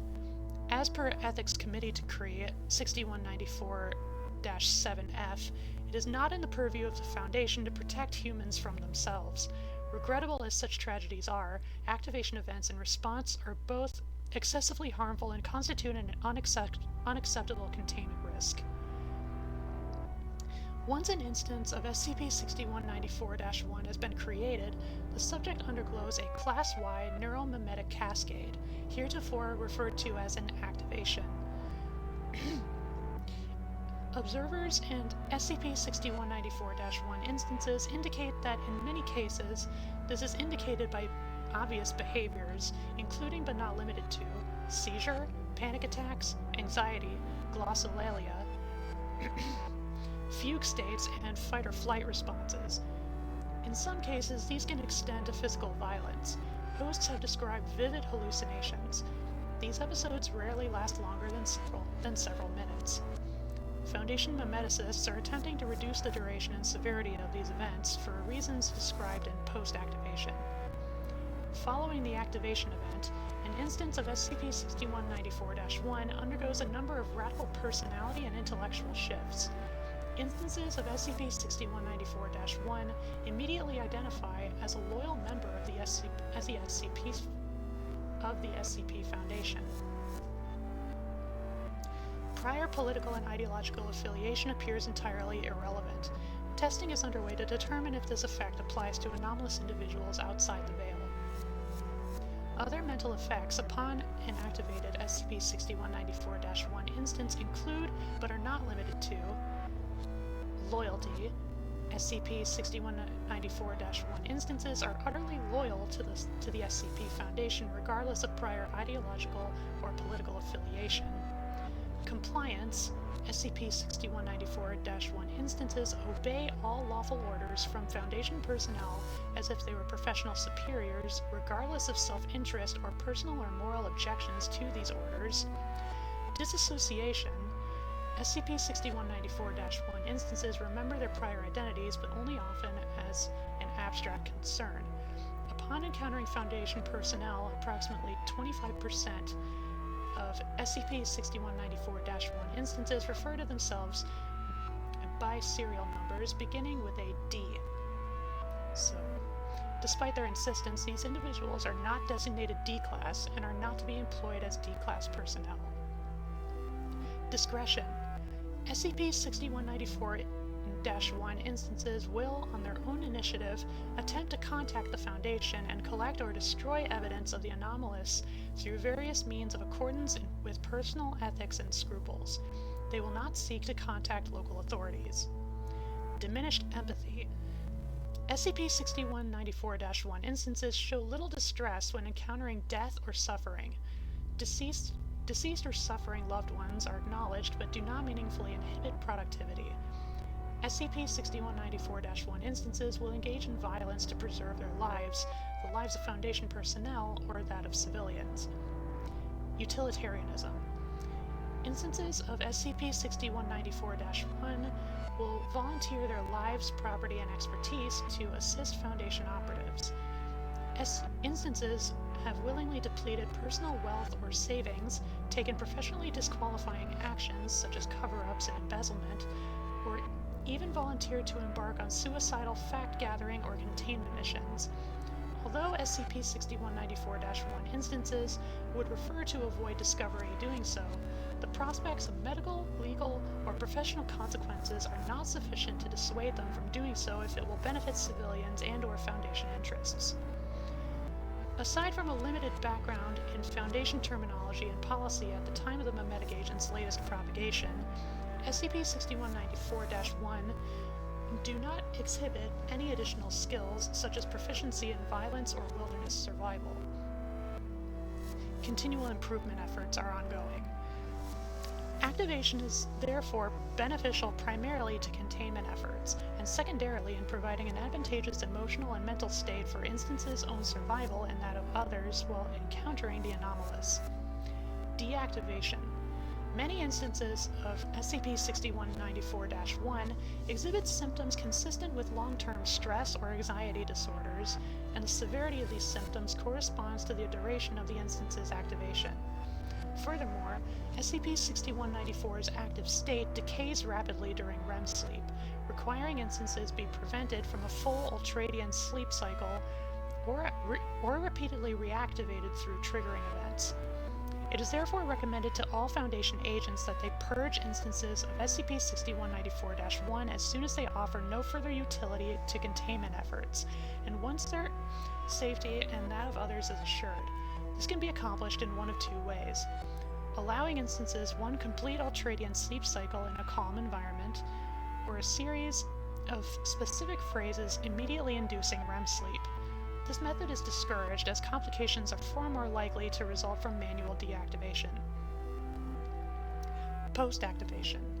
Once an instance of SCP-6194-1 has been deactivated, they undergo a number of mimetic and psychological symptoms, which may include but are not limited to: within additional ultradian sleep cycles, the total mimetic purge of SCP-6194. With rare exceptions, a former instance cannot be activated again after this point. Partial or complete short-term conscious amnesia. Former instances do not consciously remember actions or experiences taken under the influence of SCP-6194. Mild or moderate brain or neurological damage consistent with burnout. Mild or moderate changes to personality, political or religious ideology, and attitudes towards authority figures, and an increased risk of developing post-traumatic stress, sleep, and/or nightmare disorders. Treatment of these symptoms is sometimes proven difficult, as a subject's conscious memory can no longer recall the traumatic event. Research into treatment options is ongoing, and pending approval for release into the general public through Foundation front corporations. Obligations. The Foundation is obligated to monitor former instances of SCP-6194-1 for potential containment breaches. As such, the Ethics Committee has also therefore ruled that the Foundation may issue instances of SCP-6194-1 compensation for their time in Foundation service. Former instances of SCP-6194-1 are entitled to compensatory and medical stipends delivered through one of several Foundation front nonprofits. These stipends will be administered under Fund SCP-6194. Access SkipNet email? One new message. Oh boy, oh boy, oh boy. Budgetary audit. Ruh-roh. Administrator. Your request to waive audit SCP-6194-23 has been denied. The budgetary audit for Fund SCP-6194 is an essential part of Foundation efficiency measures for fiscal year 2023 and onward in keeping with the efficiency decree. Fund SCP-6194 represents a financial burden upon the Foundation, and moreover, a potentially unacceptable containment risk. If our actual personnel's pay rates can be placed under review, rest assured that your fund is no exception. The Foundation is neither a charity nor a pet project. We will not tolerate irregularities or needless inefficiencies in the distribution of public resources to satisfy your guilty conscience, any more than we have tolerated the unacceptable expenditure of D-Class personnel to satisfy individual researchers' curiosity. The Foundation already sponsors medical treatment that is extremely promising in addressing many of the most severe neurological effects of SCP-6194 activation. Former instances of SCP-6194-1 will have access to treatment options. This represented a significant budgetary expenditure. We are already doing our best for these people. Without your efforts, many of these people would not require medical treatment in the first place, nor would they represent an ongoing containment risk. Auditors will be reporting to Site Blank on,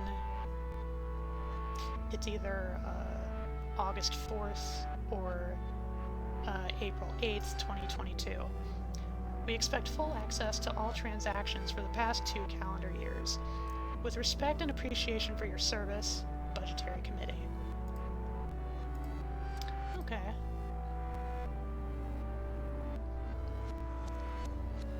So basically it's an SCP that makes people want to join the Foundation through,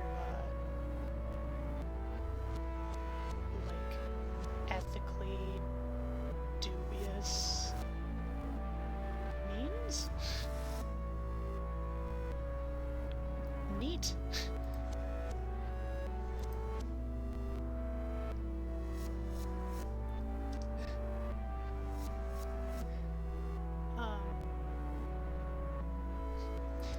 Is he just shouting in the background, "Go away, Mom, I'm reading gay SCPs!"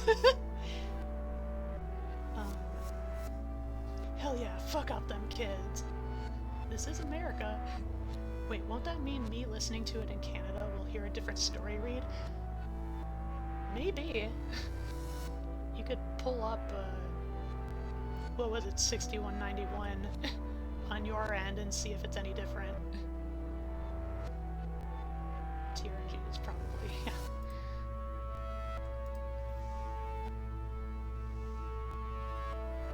Ooh.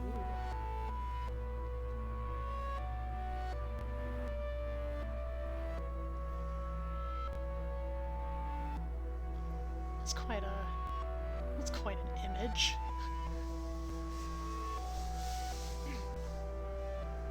Okay. Quick drunk.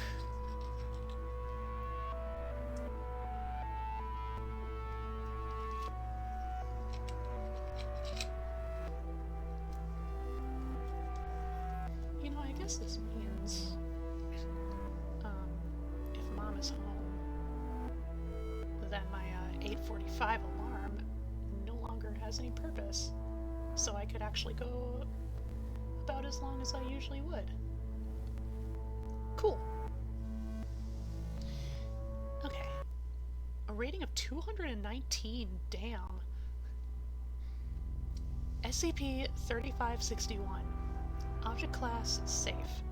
Special Containment Procedures.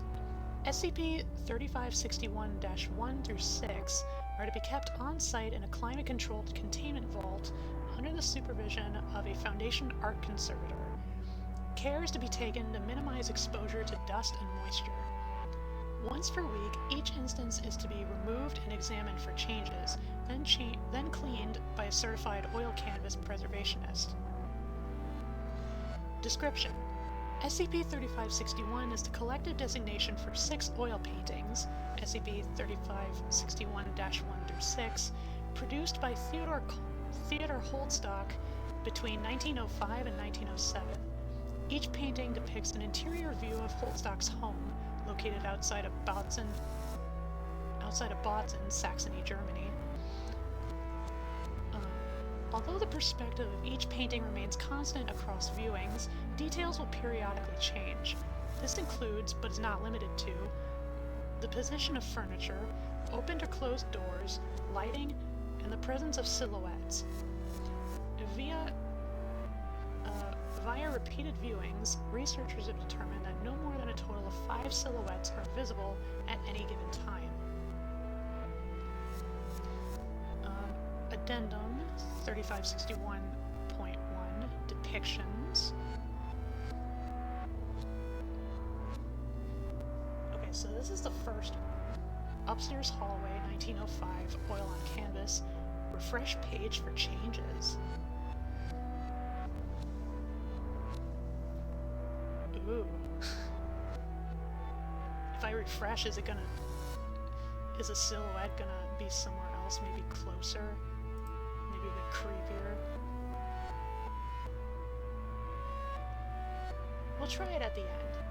We'll refresh the page when I'm done reading. Okay, the addendum, depictions. 3561-1, upstairs hallway. hallway with a chair, 2 paintings, and 3 open doors, one to the viewer's right and 2 ahead. A window is visible through one of the doors. Noble figures. A silhouette sometimes stands in the shaded portion of the next room facing the corner. -2. An old stove. A cast iron wood-burning stove on the left and a doorway leading to a hallway straight ahead. A silhouette stands either in the hallway or beside the stove. -3. A girl's bedroom window. An open window ahead with a chair directly beneath it. A bed is to the right and a dresser to the left. A silhouette sits in the chair turned to face the window, head bowed in prayer. When absent, the chair is gone and the window is closed. -4. A living room. A doorway to the left leading to a living room with a painting, cot, table, and urn. To the right is a cabinet with a mirror above it. A silhouette is sometimes seated on the cot, head bowed in prayer. Another silhouette's reflection can be seen in the mirror. -5. A dining room. A darkened room with a table and a single lit candle atop of it. Up to 5 silhouettes are seated at the table, heads bowed in prayer. And -6. The foyer. A table to the left with 2 lit candles, a window straight ahead with a doorway next to it. It is night. A silhouette sits beside the table, head bowed in prayer. Otherwise, when all 5 silhouettes are present in -5, a hand can be seen pressed against the window's glass. So this is -4. I see the silhouette in the mirror. Yeah, in -1 there's the silhouette in the doorway. Oh, there's the hand.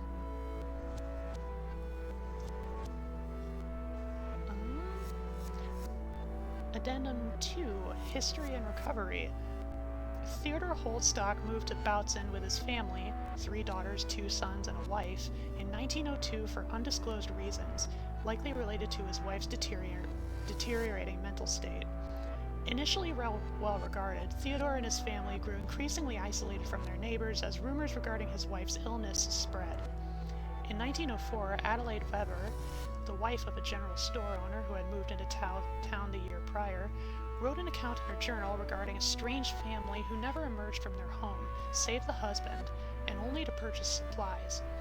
Concern regarding the family's status reached a peak in 1905, when local police were asked to intervene.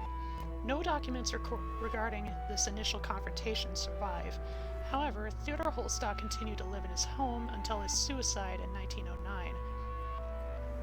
Despite multiple reports from neighbors who claimed to have witnessed members of his family standing at the windows, no trace of Theodore Holdstock's wife and children could be found. All of Mr. Holdstock's possessions, including SCP-3561, were subsequently auctioned off, with the paintings eventually finding their way into the possession of Basil Ottinger, a Swiss banker and collector of anomalous art. SCP-3561 was recovered in 1985 alongside several other anomalous pieces during a Foundation raid conducted in Romandy, Switzerland. Renovations made to the Holdstock estate in 1987 revealed a previously unknown sub-basement. There, police uncovered 5 well-preserved bodies which fit the age and description of Holdstock's 2 sons, wife, and 2 of his 3 daughters. Each body had been tightly wrapped in a black hood and shawl, obscuring its features. The hands were bound with wire and prayer. The remains had been chemically treated to prevent decay and suppress their odor. A crude brass framework with posable joints had been surgically inserted into each body, permitting them to be posed in various positions. As of this date, Marie Holdstock, Theodore Holdstock's eldest daughter, remains unaccounted for. Ooh. Ooh.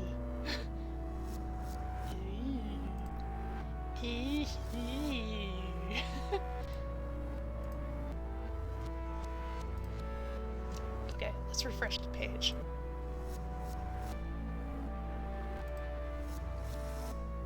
Well, this one hasn't changed. Neither is this one. Neither is this one. Let's try again. Ooh! mirror silhouette is gone. Oh, and the doorway silhouette is gone. Oh no. The hand is still there. One more time. Hand is still there. Silhouette's still gone. Silhouette's still gone.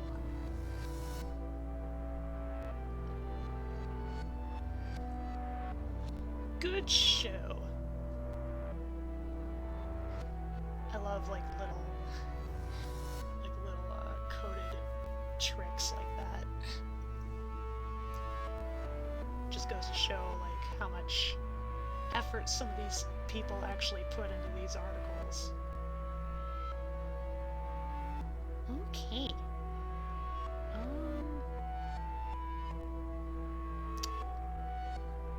Let's do another rando.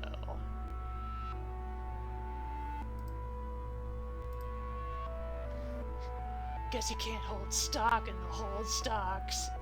Nya, nya, nya, nya. Okay. A rating of 97. Not bad.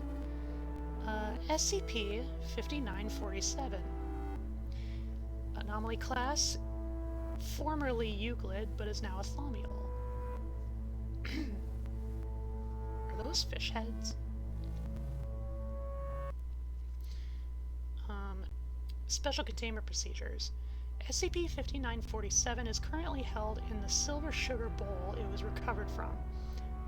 This bowl is housed in Chamber O2 in Site-90 alongside 88 decoy bowls, identical save for the lack of a hallmark on the base. Once monthly, a member of D-Class personnel is to enter Chamber 2 and select one of the bowls at random. They will then be instructed to consume its contents, and staff are permitted to use physical force to ensure they comply. In the event that they selected a bowl not containing SCP-5947, they are to be terminated immediately and their body interred beneath Chamber 2. In the event that they select and consume SCP-5947, they are to be escorted from the chamber and assigned to Project Irides once SCP-5947 has passed through their digestive system. For more information, see Addendum or consult supplementary materials regarding Second Sight. The discovery of a cadaver visually matching William Hazen Rogers outside of Site-90 constitutes a containment breach. MTF Alpha Conan or Argent devotees should be dispatched to recover the body, as well as any silverware within an 80-meter radius. This silver is to be melted down and recast into decoy bowls, to be filled with non-anomalous sugar and added to Chamber 2. The cadaver is to be interred beneath the chamber alongside the others. Description: SCP-5947 is the designation for a collection of dried anchovies, one of which, SCP-5947-1, is indestructible. Twice per day, at midnight and noon, SCP-5947-1 will split into 2 identical dried anchovies. Addendum: on the order of Director Smith, all personnel assigned to Canuar Site-90 have been integrated into Project Irides. Anomalous objects extraneous to Project Irides have been decommissioned. So, yeah. Fish. End of file. Oh, there's an email. New message. Dear Director Smith, as of today, the Council has voted 1 to 12 to 0 on the issue of dismantling Project Irides. Furthermore, the Council has voted 12 to 1 to 0 to overrule objections from the former Site-90 Ethics Committee, ensuring that your project continues regardless of their past rulings on the matter. It is the majority opinion of the O5 Council that the existence of Project Irides has given the Foundation an advantage in dealing with several major groups of interest, not the least of which being GOIs 004C and O23. By dominating the concept of silver, The Foundation has forced them to abandon significant holdings and resources, putting us in a better position to negotiate with or combat such threats. On an official basis, I would like to apologize for any inconvenience these proceedings have caused you. On an unofficial basis, I have nothing to say except that I'd be impressed if I wasn't furious. 052. So, by dominating the concept of silver, that leads to the Site 17 hub. Site 17 appears to be its own little rabbit hole. And then, I have nothing to say except that I'd be impressed if I wasn't furious. Offsets to a separate document. Automatic notice. As directed, I've collected some relevant documentation below, all of which is within your security clearance, of course. Hope it helps, Director Smith, and thank you for your service. Silverfish.aic. Silverfish? Sliverfibsh? This one is much longer.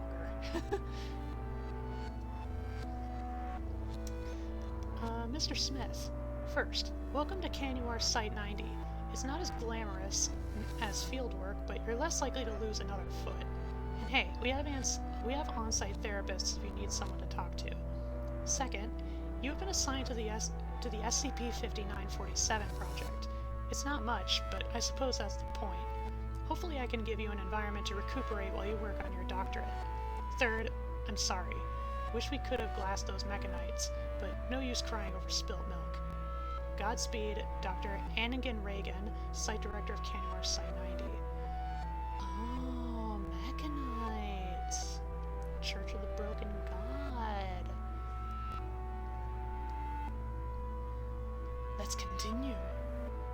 Notice from the Foundation records and Information Security Administration.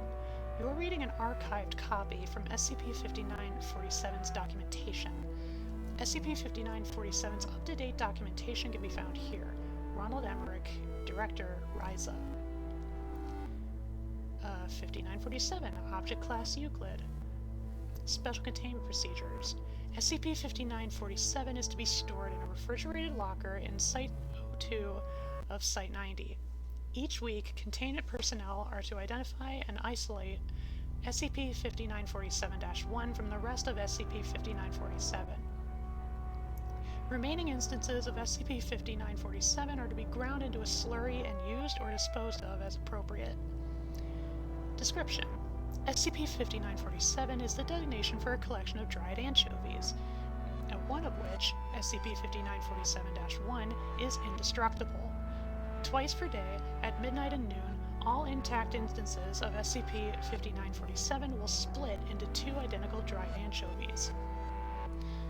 History: SCP-5947 was acquired in an anomalous item exchange conducted with GOI 023, Miles Carter. No. Was it Miles? Miles Carter and Dark Limited, under the Burnett Accord. In addition to items and resources negotiated under the Burnett Accord, POI MCD-003, Personal Dark, had included SCP-5947 within a silver sugar plate as part of his 3 contractually allotted indignities.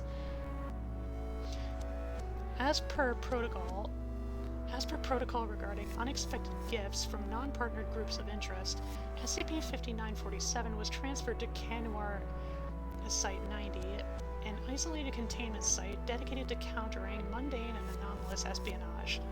Following a round of preliminary testing, SCP-5947's anomalous properties were successfully identified, and containment procedures were finalized on May 26, 1967. End of file. In accordance to the Burnett Accord, the following is a receipt of the 3 contractually obligated indignities bestowed upon the SCP Foundation. The contents of this receipt, with regards to the text, are not legally binding and cannot be used in further negotiations or legalistic thaumaturgical rituals. The items are as follows, as well as justifications for such indignities. 1. Obligation to document this receipt in your official database. as such an indignity is intended as backlash against the heavy doctoring of associated documentation for anomalous objects transferred to Marshall, Carter and Dark's possession. One heirloom sugar bowl to be used only to contain the third indignity. Such an indignity is intended to demonstrate the ease with which Marshall, Carter, and Dark can deploy its wealth against the SCP Foundation. One invulnerable anchovy to replicate into a series of mundane anchovies at the peak and trough of the sun. Such an obligation is intended as a personal insult to you specifically, Dr. Rochefort, a mockery engineered solely to make your work the tiniest bit harder. I know you don't like anchovies, not many people do. Find a use for it sooner rather than later. On the Weaponization of Psychoconceptual Humiliation by Dr. Silas Smith. Abstract. The study examined the usage of reverse-engineered beryllium bronze containment devices, such as those employed by GOI 3088, Church of the Second High Thoth, and SOI 004, the IMIT SOI. I know that's something of interest, but not literally something of interest, but like the S stands for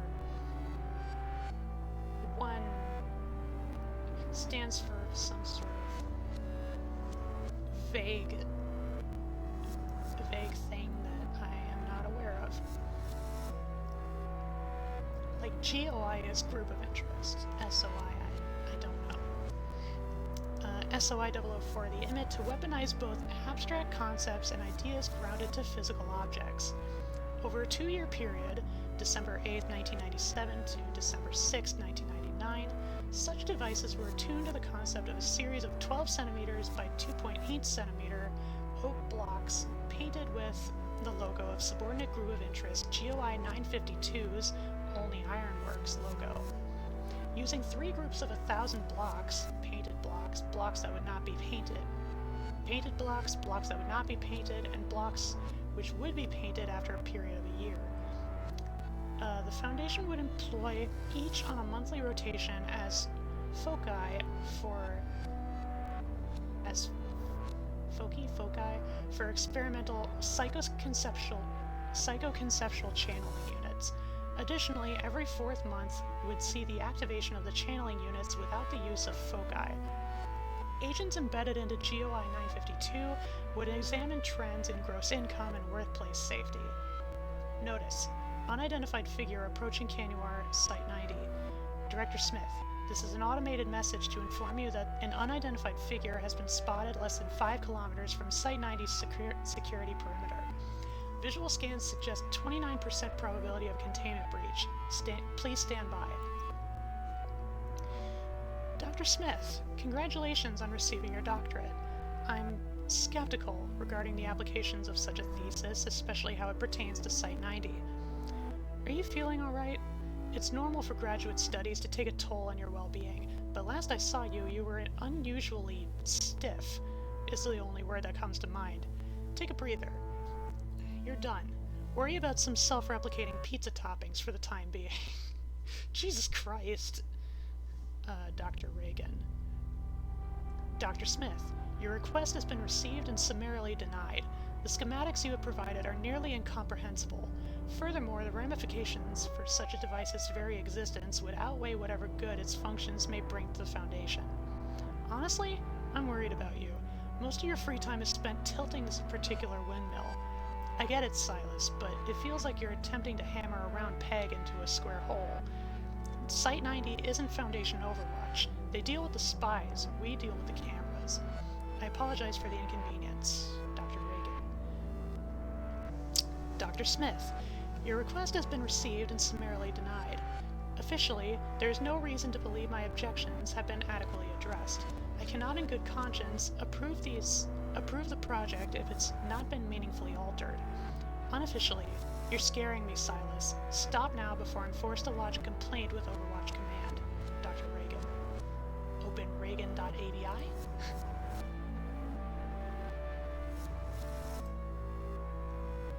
Oh,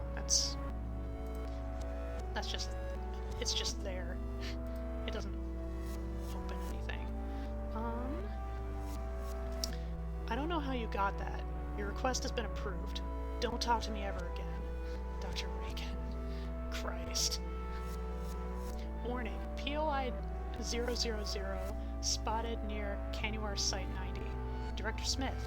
This is an automated message to inform you that POI 000, nobody, has been spotted within Site 90's outer security perimeter. Please stand by. With regards to Chamber 2's renovations. So, Dr. Smith, let me get this straight. You want 30 sugar bowls scattered across the floor. Not welded, adhered, just scattered. Furthermore, you want me to include a Smith channeler unit scaled large enough to embed itself into Chamber 2's walls while retaining the size of the focus, which will remain buried in the concrete. You want me to hollow out the area above and beneath Chamber 2. We can do that, sure. It's gonna screw the budget, but we can definitely do all of that once our BB shipments resolve. I just need to make sure I read your letter correctly. I mean no offense, but handwriting can get lost in translation, and I need to know if you meant all of this. Side note, you alright?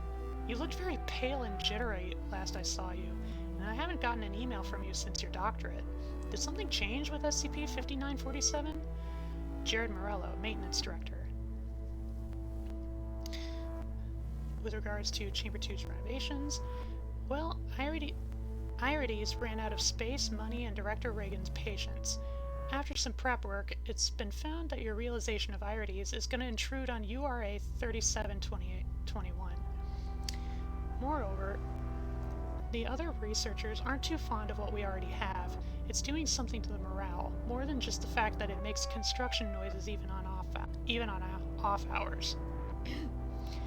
And again, are you alright? This is all you're talking about. Sometimes it feels like you're an intermediary between me and Irides. I can't even ping your SkipNet account. What's happening? SCP-5947 is just fish, Dr. Smith. No need to complicate it any further. Incident U-3721B, Reagan Morello. On August 30th, 2002, URA 3721 disappeared from containment, and Dr. Anigan Reagan and Jared Morello failed to clock in at their usual times. Security audits indicated that neither had left the premises of Canuar Site 90. A search was initiated, however, no evidence of wrongdoing was uncovered. On September 2nd, 2002, maintenance personnel reported a pungent odor from Chamber 2. Preliminary investigation revealed the presence of apparent human viscera in the space below Chamber 2, as well as the shattered remains of URA 3722. Recovery attempts were hindered, however, by architectural quirks in the recently renovated Chamber 2, which provided no means of egress from the space below. Plans to deconstruct Chamber 2 were considered, but ultimately scrapped at the direction of Canuar Site 90 Director Silas Smith. Renovation of Chamber 2 is presently set to continue. Warning. POI 000 attempting to breach inner perimeter. This is an automated message to inform you that POI 000 has been spotted heading towards the inner security perimeter of Site 90. Please stand by. Relevant excerpts of HMCL Audit S90 Jan 2003. I'm gonna take a quick drinky.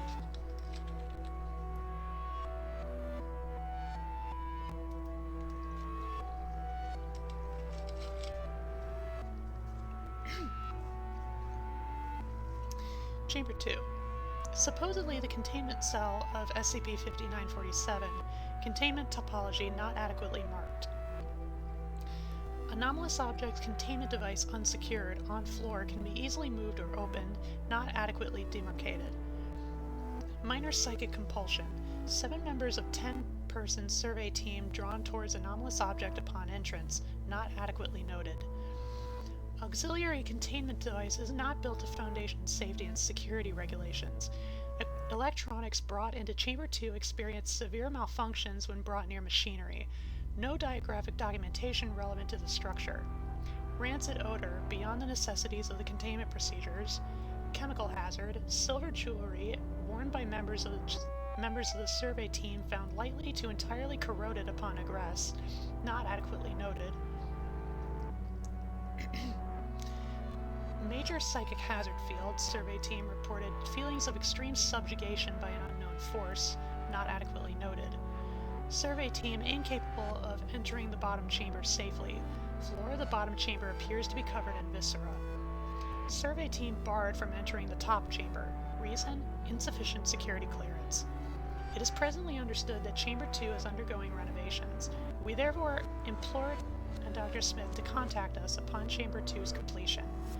Talia Castle, HMCL Technician.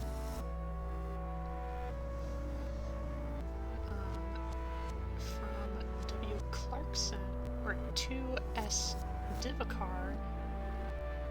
2S Divakar. Oh, Shakti Divakar. From Walter Clarkson. Hello, and sorry for the third email in a month. Is there any progress on the Chamber 2 case? It doesn't feel like too much has been fixed. Actually, it feels like it's gotten worse. The smell's starting to spread outside the chamber proper, and the construction noises aren't any quieter. Whatever they're doing when they're not expanding, it's still happening. I also think it's taking some kind of toll on my coworkers. It's been weeks since I last saw some of them. Actually, I didn't really notice until I started writing this letter, but I haven't seen too many of our projects either. Another thing. Apparently I've been assigned to Chamber 2. Nobody told me anything, but my file permissions were shifted around, and the file that used to be SCP-239 has been archived. I've tried asking around, and I haven't gotten a response. Again, apologies for the repeat message, but I'm beginning to feel powerless, like I'm being watched by a giant. To Dr. Smith, from Intern Peyton Woodward. I'm sorry to bother you, Director Silas, but I have a few questions if you don't mind. Is something wrong with the SkipNet server? I know Site 90 is supposed to be an isolated site, but your email is the only one I can ping. What's that smell? I assume it's fish, but I didn't expect to smell it until I got to the chamber. Did I get the wrong address? This place looks like a factory, and I can't find anyone. Thank you for your time, and again, sorry to bother you.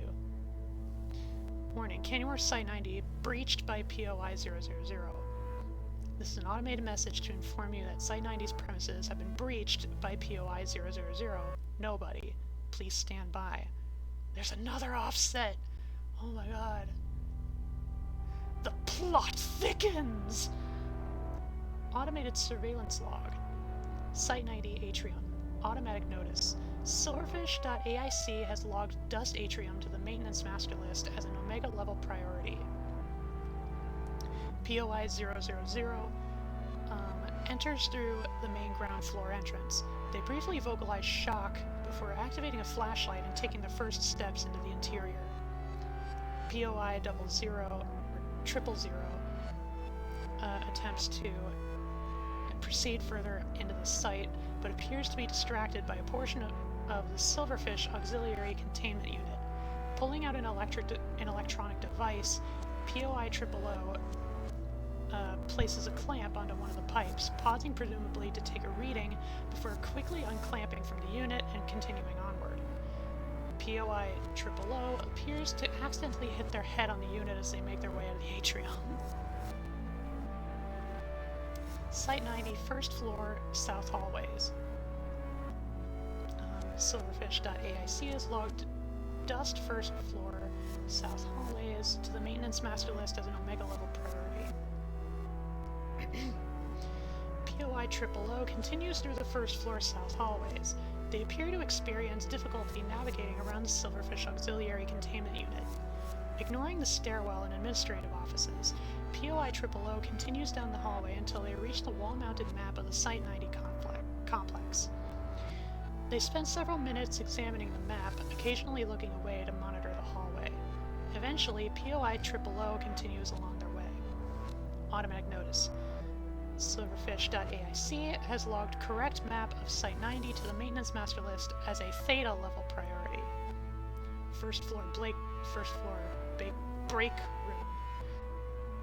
It has logged Dust first floor break room to the maintenance master list as an Omega level priority. POI O enters the first floor break room. With apparent difficulty, spending several minutes attempting to navigate through a portion of the Silverfish Auxiliary Containment Unit. Once inside the first floor break room, POI O pulls out their electronic device, taking a picture of the first floor break room, which Silverfish.aic automatically logs. POI O suddenly startles, turning towards the general direction of Chamber 2. They attempt to climb the Silverfish Auxiliary Containment Unit. However, the grated ceiling hinders their progress, forcing them to remove a section of the ceiling with a multi-tool. Climbing through the hole in the ceiling, POI O enters the second floor south hallways. There's a picture of the break room, as taken by the POI. Second floor south hallways. Silverfish has logged second floor south hallways at Omega level priority. Emerging into the second floor south hallways, POI O moves to stand before immediately kneeling to retch. Several minutes pass before POI O collects their bearings, navigating the dense piping of the Silverfish Auxiliary Containment Unit towards Chamber 2. Chamber 2. Upon entering Chamber 2, POI O is immediately drawn to SCP-5947. They do not attempt to survey the rest of Chamber 2 at this time. POI O stops approximately 0.5 meters from SCP-5947, bending down to examine it with their mouth and nose covered. Several minutes pass. During this time, POI O dissects two instances of SCP-5947 and attempts to analyze more through their electronic device. Eventually, POI O stands up and turns to leave, at which point Director Smith impales them through the midsection. Director Smith drags POI O back to SCP-5947, forcing their face onto the containment bowl. POI O is held there for several minutes until they begin eating SCP-5947 at Dr. Smith's directions. Eventually, POI O is able to finish SCP-5947 without gagging. As POI O has successfully completed SCP-5947's containment ritual, Director Smith drags them towards the iron stairs leading towards the space above Chamber 2. POI O briefly struggles against Director Smith before going limp from apparent shock. Director Smith pulls POI O beyond the threshold and deposits them beneath the Silverfish primary containment unit. In turn, Silverfish comes out of hibernation mode. After reviewing the automated surveillance log, Silverfish measures POI O's neck before proceeding with integration. 2 days later, Silverfish's focal cadaver stirs, indicating a successful integration.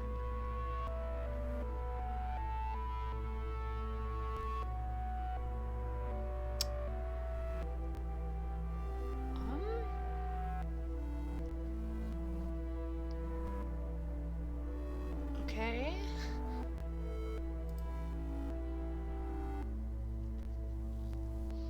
Good night, love. Enjoy the rest of the stream. Night night, Jay. Thanks for the trifecta. Sitting goodly. I drink.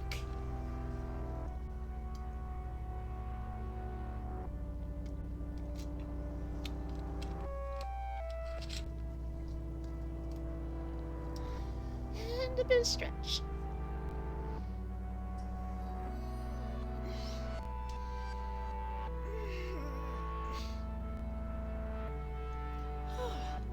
I needed that.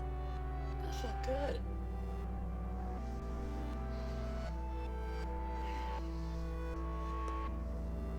Okay. Okay, so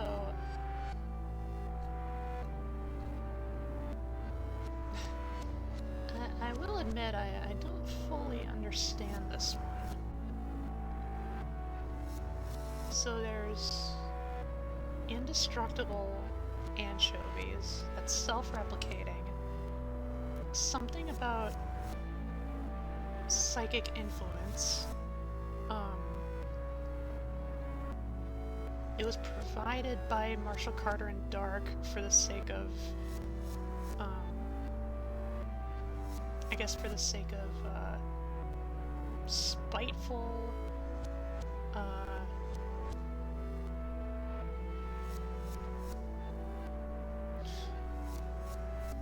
I guess like spiteful grudge or something? Something like that? One of the tags is ectoentropic, which I'm not sure what that means.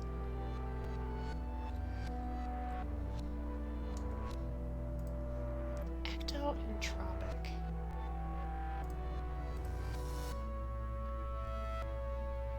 Maybe I can quickly look it up.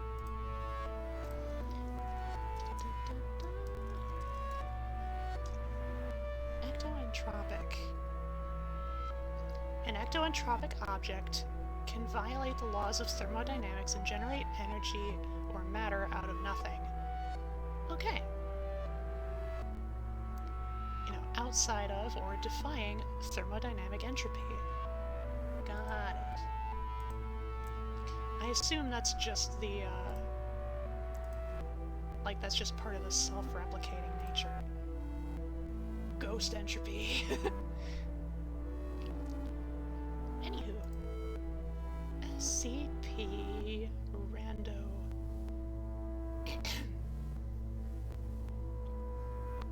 We got live footage. Fancy.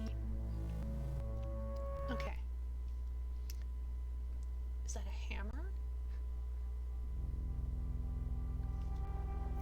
I guess we'll find out.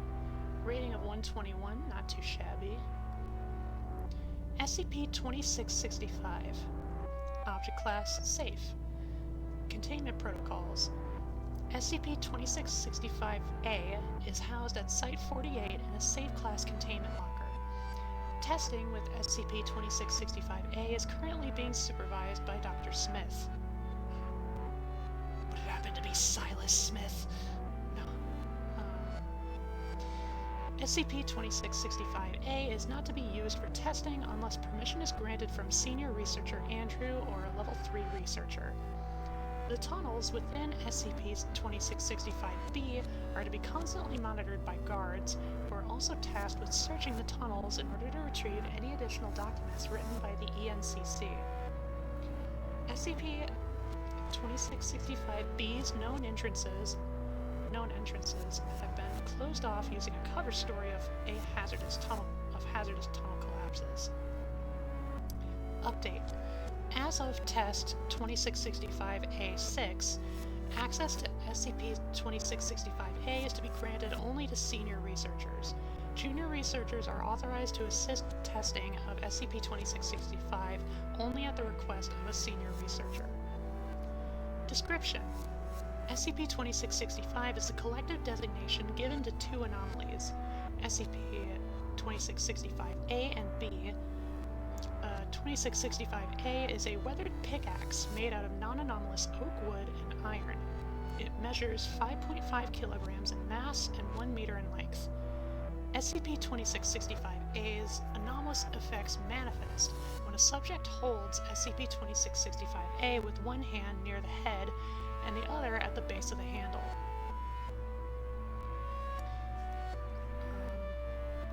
This is a traditional way of holding a pickaxe when mining. Sure. When holding SCP-2665-A in this manner, subjects will experience an audiovisual hallucination referred to as a 2665 event. During the hallucination, subjects will witness an event that matches up with real-life actions undertaken by the extra-normal creature's control. See below information. The ENCC was an anomaly-containing organization similar to the Foundation in nature and purpose, but much smaller in scale. It was run by approximately 17 people and had begun around 1850. The organization went bankrupt around 1889, and by then, each member had left the ENCC. The subject's hallucinations will either take place within Connecticut, Massachusetts, or another northeastern state within the United States of America. SCP-2665-B is an abandoned facility located within a small mountain in redacted Connecticut. This facility was the main base of the ENCC. Inside the facility are severely cruelly constructed containment cells for housing anomalous objects or entities. A majority of the anomalies that the ENCC had contained are either missing or have lost their anomalous properties. The anomalies contained by the ENCC have been classified by the Foundation as either Class E objects or anomalous objects. The containment cells have been rebuilt by the Foundation and are being used as D-Class dormitories and Class E holding cells. Discovery. SCP-2665-B was discovered during the first establishment of Site-48.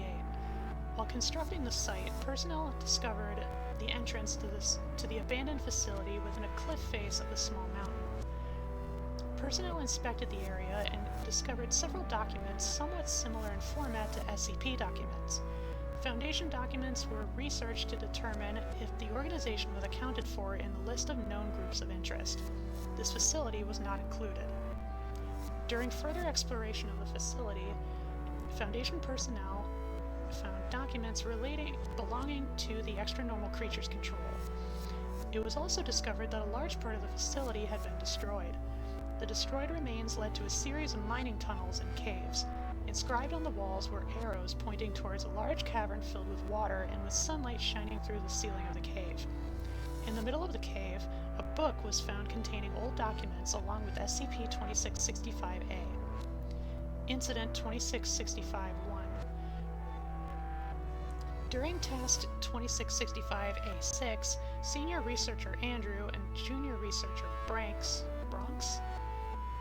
took D-1169 inside of SCP-2665-B in order to determine whether any kind of special reaction would occur if a 2665 event were initiated inside of SCP-2665-B. D-1169 then attempted to avoid being part of the test by breaking off a loose stalactite and stabbing the security guard escorting the Class D and researchers. D-1169 then escaped out of SCP-2665-B and was terminated on site when trying to exit Site-48. Shortly after following the Class D's escape, Junior Researcher Bronx disappeared, who had been tasked with carrying SCP-2665-A. SCP-2665-A was found in one of the caverns in which Bronx had previously hidden. Junior Researcher Bronx has yet to be found. Addendum 2665.1 Recovered documentation of ENCC anomalies. Below is a list of some of the anomalies contained by the ENCC. Nearly all ENCC anomalies have been contained as SCPs or as Class Es. Report to Dr. Smith if any anomalies are discovered within SCP-2665-B. ENCC-18 Containment Class Low Level. Creature Control. Object is kept within Anomaly Locker 18. Personnel are to be on the lookout for any roughly cylindrical objects that have been affected by ENCC-18. Update. ENCC-18 instances can be used as a message delivery system. Description. ENCC-18 is a phenomenon that randomly affects almost any type of pale or cylindrical shaped object. The phenomenon, designated ENCC-18A, creates duplicates of a cylindrical object. Some examples are a bucket or cup. If anything is placed within one of the duplicates, the object placed in will fall through the duplicate and exit out of the other one. Anomaly was labeled as E407. ENCC-1 Containment Class Medium Level. Creature Control. Object is kept within a steel containment chamber in Cell 1. Everyone is to remember the control protocols for ENCC-1 at every group meeting. Personnel are not allowed to use ENCC-1 unless approved by Sally and John. Description. ENCC-1 is a small box with a lock. The key to ENCC-1 is currently guarded by the founder of the ENCC, John. Whenever an object is placed within ENCC-1, the memories of the object are destroyed. This includes all memories associated with the object. The memory that the object was placed within ENCC-1 will also be destroyed. For example, if one individual places an old watch into ENCC-1, that has passed down from their grandfather, then the memory of the grandfather will also be expunged. Another anomalous effect of ENCC-1 is that it causes itself to be forgotten by some of the personnel within the ENCC. Object was not found in containment cell. ENCC-149, Containment Class High Level. Creature Control. ENCC-149 is to be contained in Anomaly Room 149. They are to be placed within a storage tank filled with water. No personnel are allowed to enter at this time. Constant movement within the containment room must be made. Description: ENCC-149 are 6 abnormally large sea urchins, about the size of a wagon wheel. They do not move when other organisms are constantly moving. However, this applies to only one person per sea urchin. When a subject is not moving, they will charge at the organism and attempt to flee the ENCC facility. ENCC-149 are rather hazardous because the spines they possess are somewhat crystalline, illegible. Objects were found and classified as E-1649. Testing log, SCP-2665-A. Note: information on each member of the ENCC has been collected from documentation within SCP-2665-B. The members stated in the testing logs are now identified. The members of the ENCC mentioned in the testing logs are Sally Rose, John, Tommy Silver, Truss Jackson, and Andrew Harth. The other 12 members of the ENCC have not been identified. John, a last name was not given. Test log 2665-A1. Subject D1169. D1169's hallucination showed a passageway within SCP-2665-B. D1169 sees Sally Rose running down the passageway, being chased by an ENCC-149 instance. D1169 shifts his body position and takes several steps to look around a corner in the passageway. Rose is seen running towards a pit full of water, but is then pulled to the side by John. The ENCC-149 instance falls into the pit of water and is unable to escape. Tommy Silver and Truss Jackson emerge from the spot where John was hiding, pull Rose to the side, and cover the pit with a net. John compliments everyone for capturing the ENCC-149 instance. Silver and Jackson shake hands and John kisses Rose. Test is then concluded. Test log A2. D1169's hallucination shows a town full of people, unable to identify the name of the town, running and screaming in panic. D1169 spots an anthropomorphic wasp terrorizing a town. The ENCC arrive. Silver runs towards the entity with a bucket of water and throws it on the entity. The wasp's wings become waterlogged, making flight extremely difficult. John, Rose, Jackson, and Andrew Harth arrive and grab the entity by the arms and guide it into one of the buildings. D1169's hallucination flashes to the inside of the building. The ENCC begins to speak with the entity in order to understand why it is terrorizing the town. The entity refuses to speak. Silver then walks over to the entity and comforts it, promising that they are only trying to help. The entity complies and begins to explain.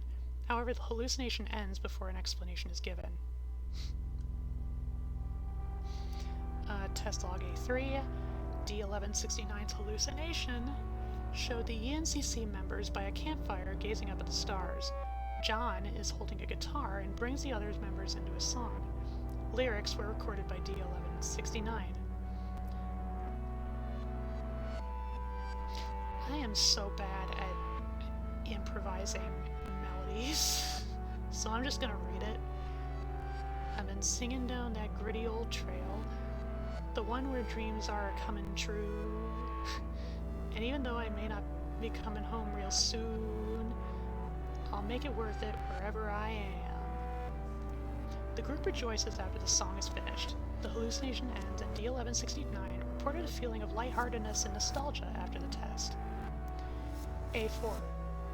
D1169's hallucination showed a passageway. That was the alarm, but I assume I can keep going. D1169's hallucination showed a passageway within the ENCC facility. Trust Jackson runs down the passageway, limping, while being pursued by a tall, black humanoid entity. He trips and falls to the floor. The humanoid runs over to Jackson and begins to physically assault him. The humanoid flees after hearing other members of the ENCC running in the humanoid's general direction. The other members begin to bandage Jackson. They cease doing so after discovering that he has died from blood loss. Rose takes out a flask and drinks from it. Graceful. Classy. A5.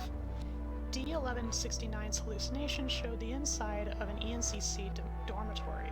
John and Sally Rose are spotted arguing. A transcript of the event is provided below.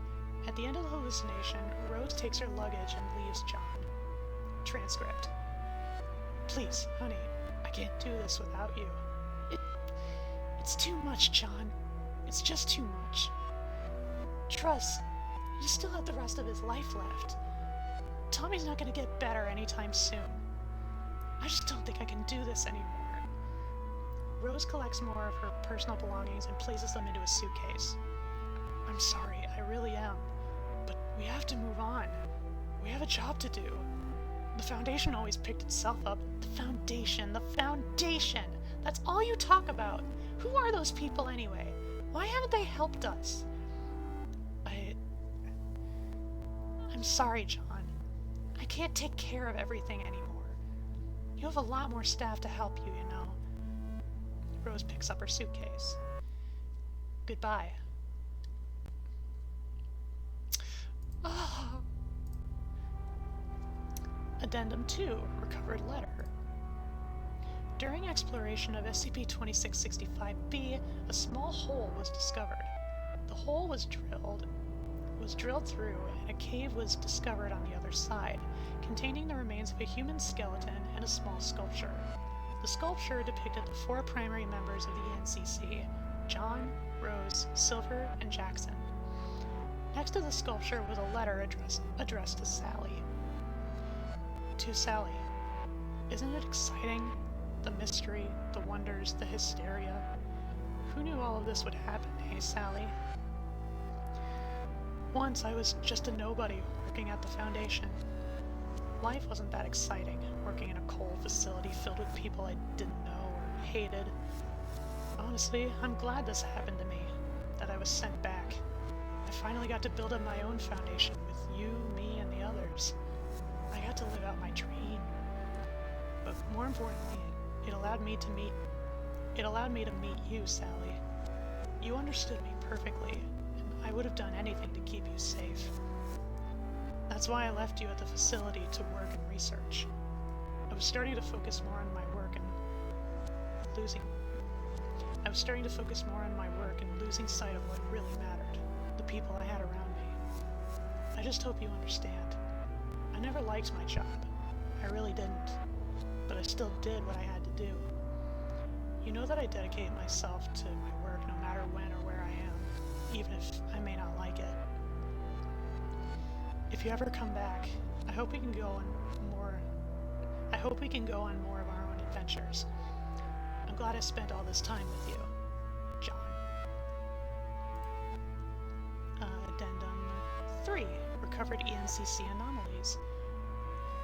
During routine exploration of SCP-2665-B, an ENCC document was discovered by Agent Saggio. Saggio?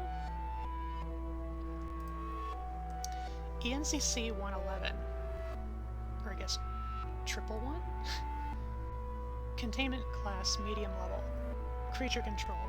ENCC 111 is to be kept within Containment Chamber Room 111.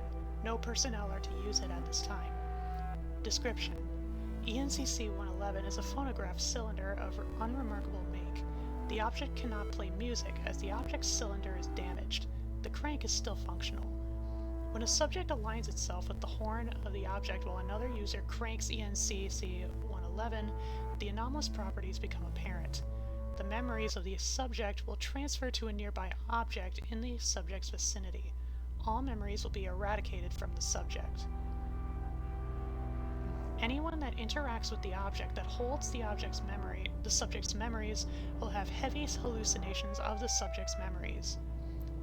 Goodbye, Sally. Oh.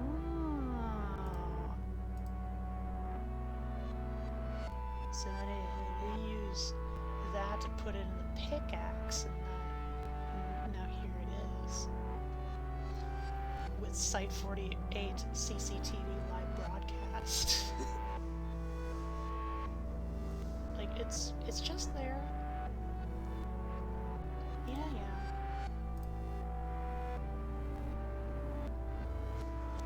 So ENCC was really good at destruction of SCPs. I mean, it seems like they got some of them under control.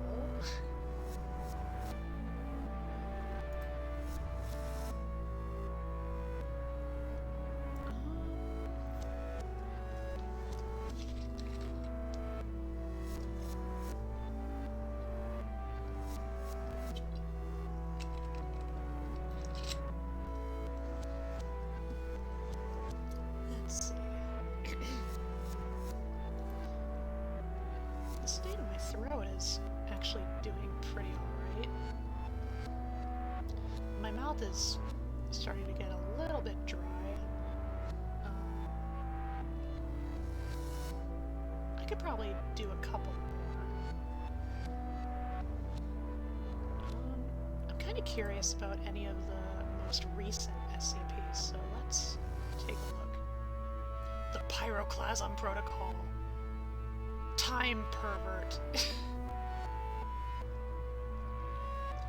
The dragon is not a metaphor for capitalism.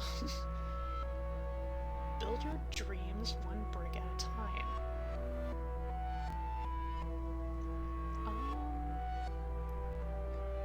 Writhing, squirming, living. VNP 8050. One to rule them all. That's tempting. Also, I noticed that some of these have obviously not been filled out yet, or like filled in, like there aren't any articles within them yet. So it says access denied, but then, you know, some of them, you know, actually do have valid links.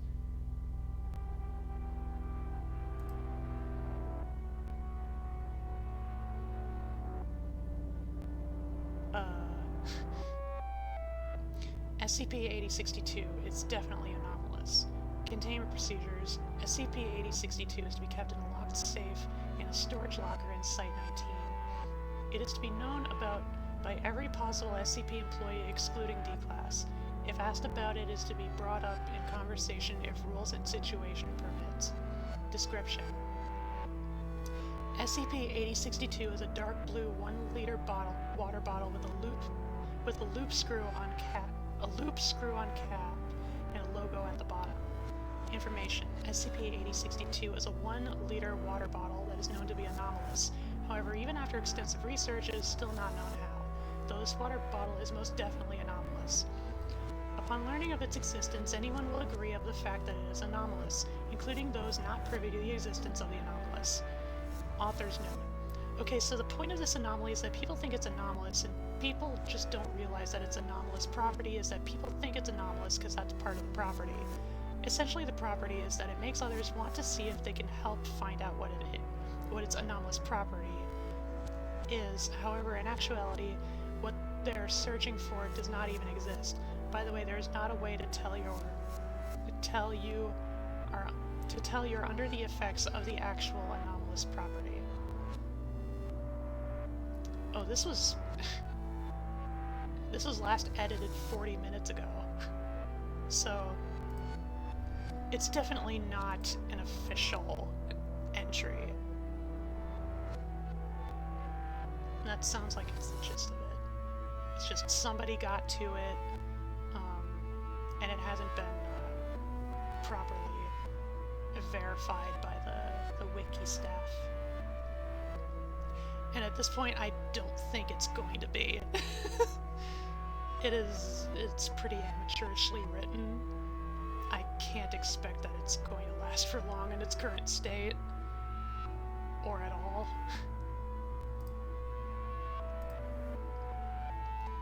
Let's see. Okay, well now I'm coming across pages where they're clearly labeled, but they don't actually have a valid link.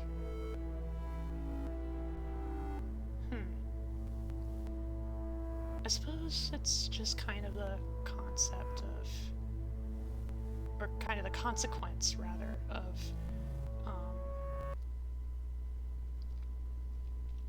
like a lot of these just being brand new.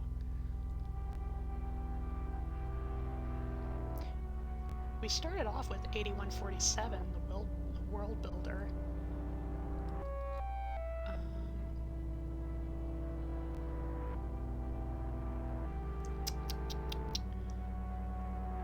me see. Centipede woman? Divine? Slipping through the cracks. True North, strong and free.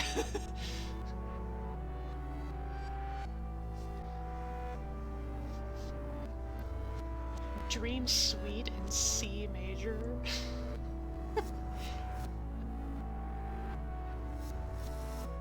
Sugar pills. Your life will be sugar, spice, and everything nice. Okay, I gotta see this. Just girly things. By girls, for girls. Content warning. Mentions of physical and emotional abuse, depictions of emotional abuse, and mentions of suicidal ideation. The Multiverse?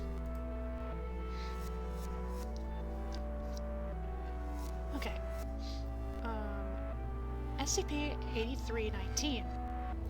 Level 3, 8319, classified. Object class Keter. Roro. Special containment procedures. Webcrawler Delta 532, Addictions Anomalous, is to continuously monitor the web for mentions of SCP-8319.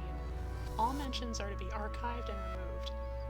All known SCP-8319-1 instances are to be housed within Site-987. Only Foundation employees with XY sex chromosomes are allowed within this facility. Description: SCP-8319 refers to a collection of circular tablet pills. SCP-8319's packaging consists of a white circular bottle and a twistable lid, and a printed-on label that reads the following: Sugar pills. Sugar pills. Your life will be sugar, spice, and everything nice. Produced by Just Girly Things. Visit our website at www.justgirlythings.blank. Any individual who has XX sex chromosomes who ingests one individual instance of SCP-8319 will begin to experience a series of vivid hallucinations. Individuals who ingest SCP-8319 have been designated SCP-8319-1. SCP-8319-1 have displayed an inability to differentiate the effects of SCP-8319 from reality. This fact has made it difficult to determine exactly what these hallucinations entail. When SCP-8319-1 instances were asked to describe their experience on SCP-8319, the majority used one or more of the following phrases: cute, pink, dreamlike, happier, perfect, glittery, better. All instances of SCP-8319-1 have all displayed symptoms of a perpetual dissociative state. SCP-8319 has been noticed to change the behavior of those who ingest it, causing them to be less emotional and more compliant. Most SCP-8319-1 appear to be fond of GOI 4319, Just Girly Things, and the ideals it promotes, although it is unknown how many are actually members. It has been determined that the more of SCP-8319 that an individual digests, the worse this state becomes. As time passed, SCP-8319-1 individuals developed trouble recalling their lives prior to ingesting SCP-8319. It is currently been deemed impossible to nullify the effects of SCP-8319. It is unknown how many SCP-8319-1 instances there are as of current. SCP-8319-1 instances will continuously attempt to advertise SCP-8319 to any individual with XX sex chromosomes until they agree to try SCP-8319. It has been observed that SCP-8319-1 are successful approximately 98% of the time. It is not known what causes this effect or what causes an individual to be immune to it. SCP-8319-1 instances are capable of producing bottles of SCP-8319 to give to the individuals they advertise to through unknown means. Hammerspace. SCP-8319-1 have not been observed to manifest SCP-8319 at any other time. Addendum. Origins. During Foundation Web Crawler Delta 532's search of the web, it discovered multiple notable cases of SCP-8319 being discussed online. The first discussion of SCP-8319 was traced back to a forum titled Wandering Souls, a forum dedicated for individuals to discuss their mental health. User Ella Romero has been determined to be POI 1943 from GOI 4319. User Lacey Ribbon was unable to be traced. This is concluded to be due to GOI 4319's ability to obscure the personal information of its members. The following documents the recorded information. User Lacey Ribbon. A cry for help, I guess. Hi, I'm new here, and I'm probably not gonna post again, but I just needed to get this off my chest. I'm at a fucking loss here. I'm a 19-year-old girl who still lives with her parents because a minimum wage job doesn't pay for housing, and I almost killed myself when I was still in college. My parents never shut up about the fact that I dropped out of college. Like, sorry, but I was so fucking close to just downing my fucking Risperdal one night because I had so much homework, and I couldn't fucking understand some of it, and I had to work part-time. I now work full-time because I have to help pay off my college fees, and I'm going crazy. My medication has just made my anxiety worse, but my mom fucking makes me take my meds in front of her because last time she found out I stopped taking them and says that the doctor said I need it, and my meds make me feel less difficult to deal with. Oof. But it just makes my memory worse and make me tired. I'm fucking terrified of what my parents will do next because my mom is making me apply for college again, and I'm just afraid I'm not ready. I'm terrified because they basically insinuated that I'm not going to have a place to stay if I don't. This just feels like a nightmare. I don't know what I'm going to do. My parents are really scary people, and I can't even get into all of it.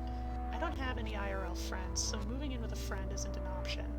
I don't even have many online friends because I'm so busy and don't usually have time to find places to belong. I wish I could just move out, but it's just so expensive to live on my own, and I just don't fucking have the money for it. I'm considering if it's even worth living anymore. I'm not even sure what I'm writing this for. I guess I just want people to know about me if I decide I can't do this. Thanks for reading. 7 comments. OMG, you seem to be going through so much. Like, you're totally lost. I so hate seeing my fellow girls suffering, especially someone so young. I've got something that can totally help you, and don't worry, it's free. What does that mean? We shouldn't hog up the comment section. I'm gonna PM you. Okay. Conversation with Ella Romero. Hello, I'm part of an online group of girls that are all for helping support other girls. There are many girls that do DIYs, make recipes, and even alternative medicines to help each girl there feel her best. So, I think you should join us, and I know a girl who's got the perfect thing for you. I don't really have the time to join online groups. Oh, don't worry, we don't have to talk that much. We're pretty laid back. We're called Just Girly Things. I see. That's an interesting name. What sort of item can make my problems go away?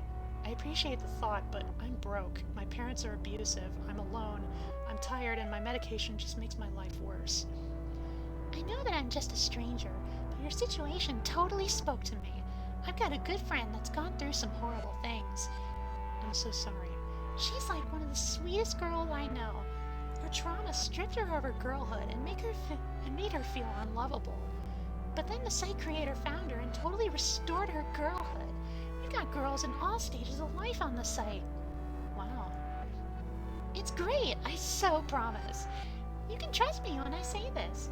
I can totally hook you up and get you a free sample of this new thing one of our girls made. They're called Sugar Girl pills. That's a strange name. Well, I think it's cute. Anyway, you know how marijuana helps mellow people out? Helps people mellow out? Yes. Well, these are like that, but made just for girls. You know, just girly things. I'm just not sure. My parents don't let me order packages. My mom will tell my dad and he'll check them out. I can get them to you and avoid all that. You can? Totes! I got an idea. If you're not sure, you should go talk to... Or, you should talk to some of the other girls. I'll send you the invite. Inaccessible link. Okay. Redirecting to justgirlychats.blank. JGT General Chat. Play nice girls, real girls are always well behaved. Topic set by Keeley. September 1st, 2023. Eastern Daylight Time. Lacey has joined the chat. Okay, girls, I have someone to introduce you to. Hello. Hello there, I'm Keeley, creator of JGT. I always welcome new members. I haven't agreed to join yet.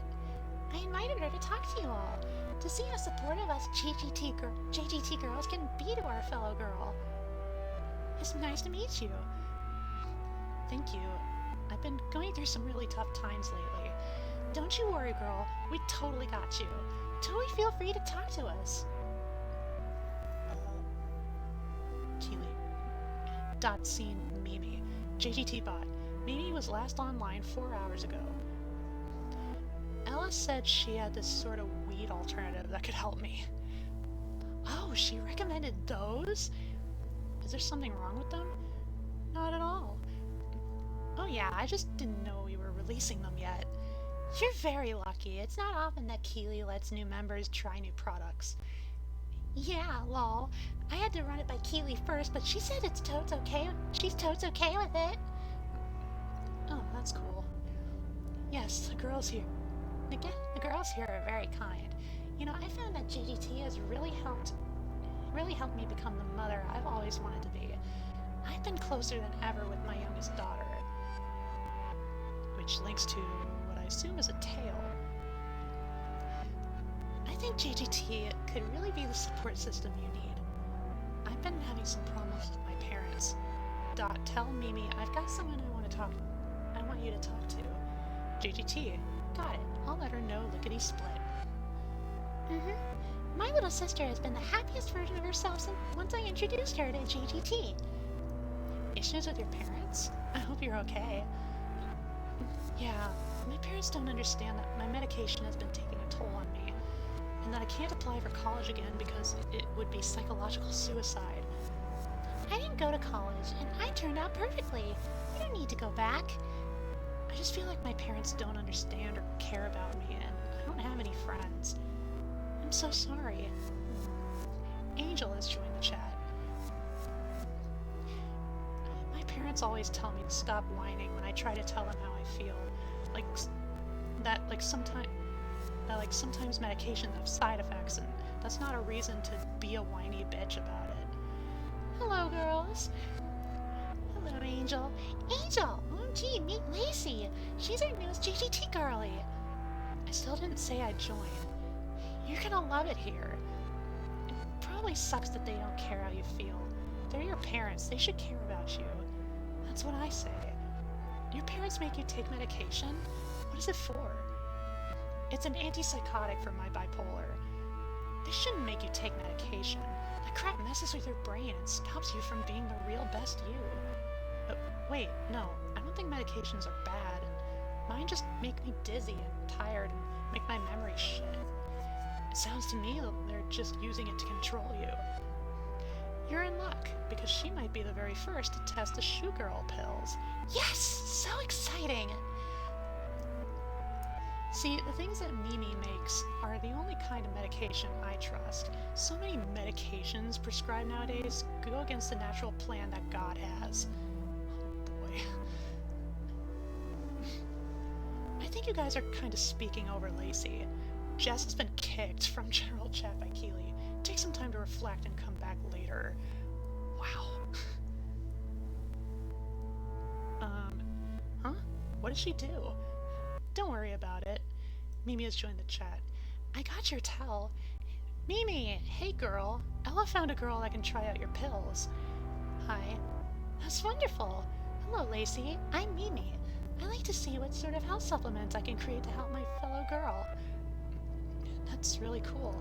She's a real miracle worker. The diet pills she made for me are totes amazing. They take away the pain in beauty. And beauty is pain. I usually consider science to be boyish, but Mimi's got a charm to the way she works. Plus all her products help girls be their best. Thank you. Tell me, Lacey, what is your greatest wish? Greatest wish? If you could make anything happen with the snap of your fingers, what would it be? Well, I'd want my parents to just listen to me for once. I think my pills can help you. What did Ella tell you about them? That they help people chill out like weed? You know I'm not into the boyish science, lol. These pills can help your parents listen to you, because not only do they help you have a better mindset, but they can make what you say to your parents something that will make them listen to you. Really? This is a promise from me to you. And like I said, I'll get them to you for free with no trouble. Ellipses. Okay, I'll try them. Woohoo! Everyone congratulate Lacey for being her first girl to try the Shoe Girl pills. Yes! Congrats, girl! Congratulations. Thank you. You all seem to really believe in the stuff Mimi makes, so why not? It feels weird that pills will fix my problems, but anyway, I should go to sleep. I've got work early tomorrow. Maybe one day you'll have a hubby that can work for the both of you.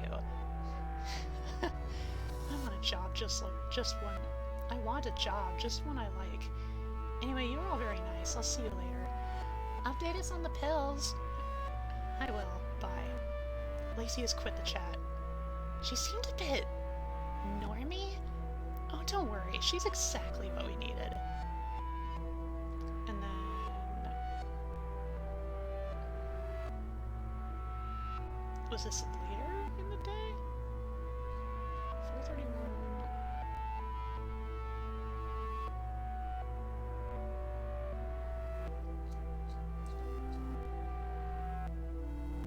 It says it was the exact same time.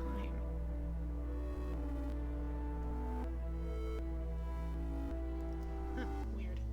Must just be an editing error. Lacey has joined the chat.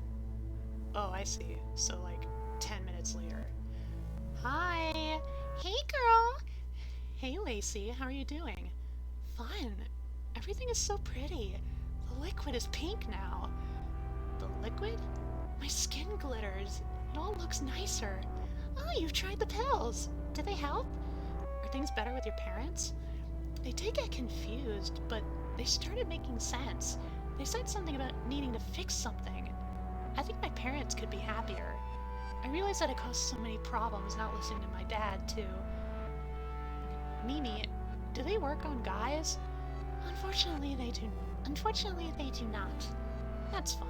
If my mom is happier, my dad will be. If they do what they did for me,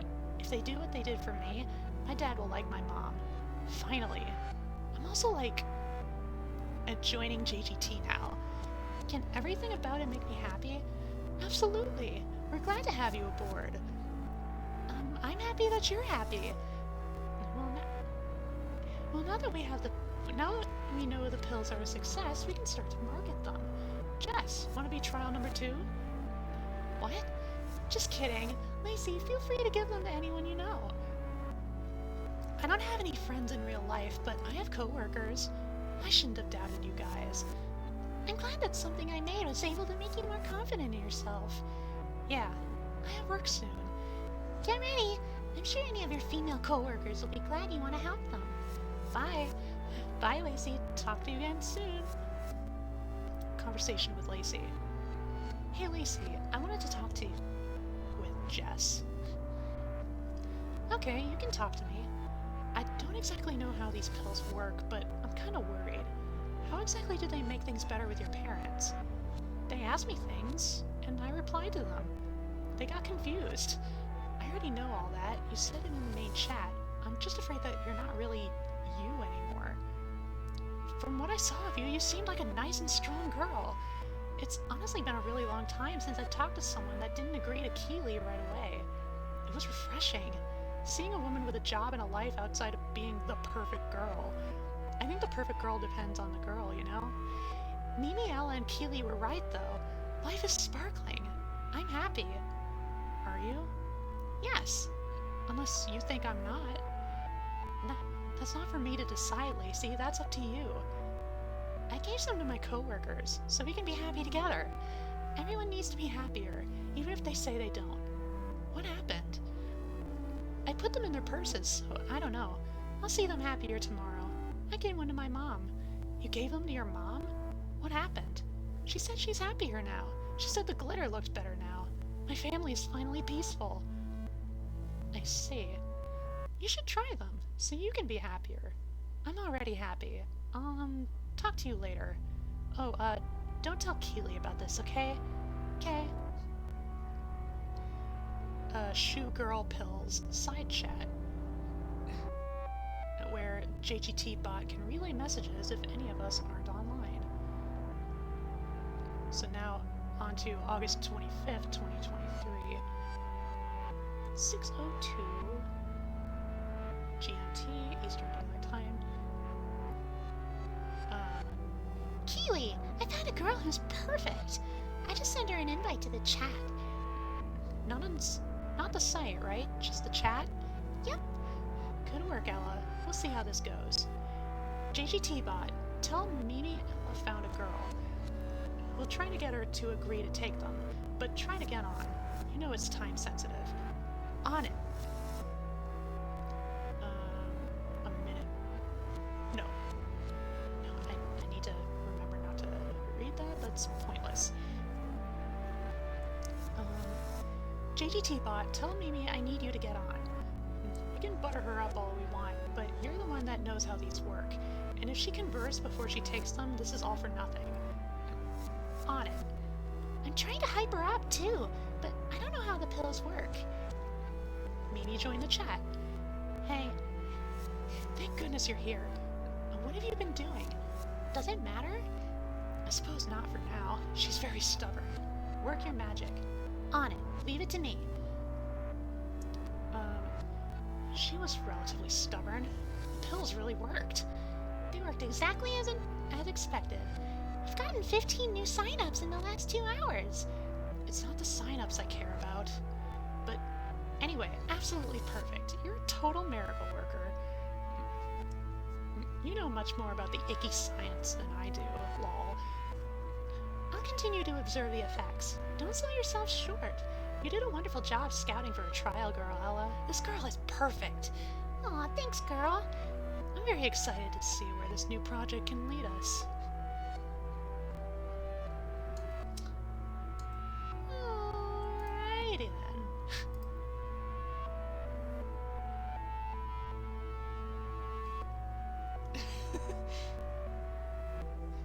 Canada. I'm confused. Is this trans zombie virus? Whatever this is, it's too real. Wait, no, not trans. Is this the bimbo plague?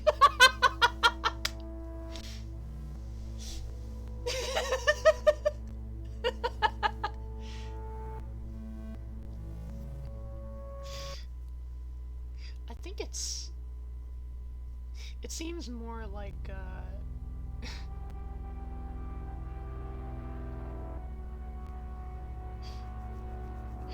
I think it seems more, like, maybe a pending,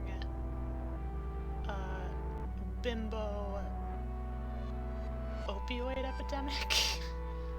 I don't know. Drug epidemic.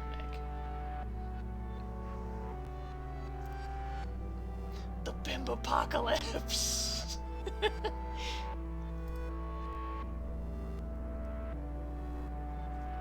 But dang, it doesn't work on XY sex chromosome havers, so probably the majority of trans women. Damn. We gotta cancel just girly things.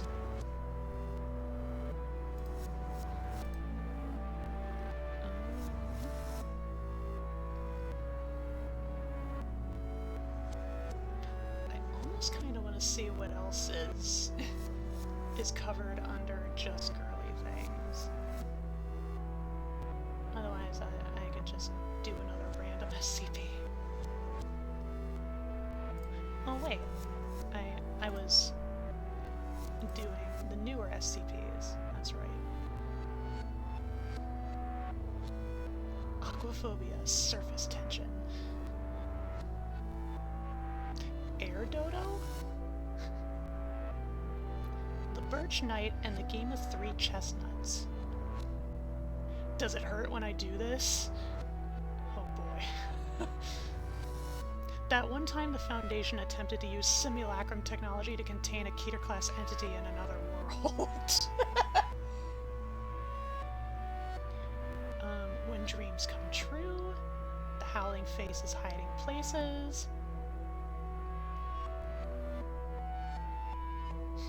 I'm not reading all of that. Do not look directly at a solar apocalypse. Or, no, a solar eclipse. A solar apocalypse!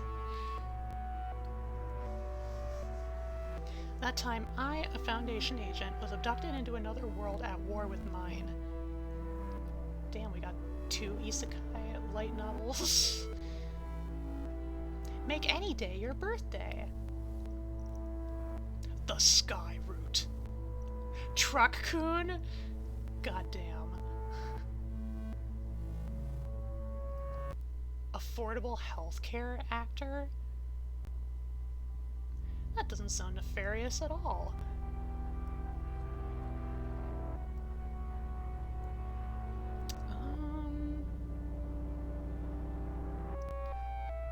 The Hall of the Empresses. Scopophobia, the Employee of the Month? No way I'm clicking that.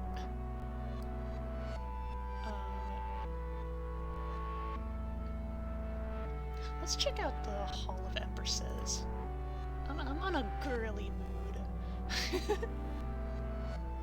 Ooh.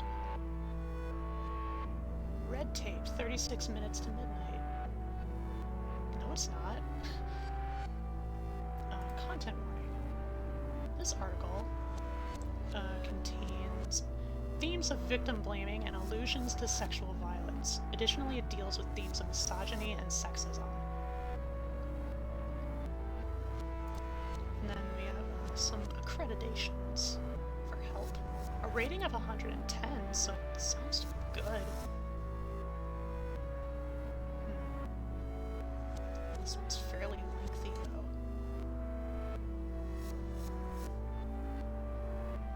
This'll probably be the last read for the night. I'm looking forward to the offshoot that's the trans version, but forces it to become just femmy things, turning everyone on Earth femme. OMG, SCP Isekai. I'll have to take a peek at that. There's technically a manga about a Keter, a greater class, being abducted to another world, and the people from our world are like, thank you, idiots! In another world, we got rid of the world's biggest threat. Chi-Chi's no re. Quinn infected with just girly things, we have to put her down. No!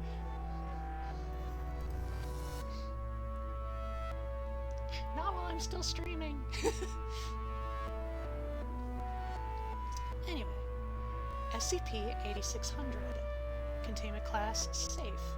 Disruption class, dark. So, minimal risk of getting leaked to the public. Risk class, notice. So, not harmless, but manageable. Special containment procedures. The most up-to-date coordinates of SCP-8600 are only known to Robert Bumaro, also known as Dr. Robert Silas Aram, former Foundation researcher. He is to visit the building on a monthly basis to perform routine checkups and maintenance.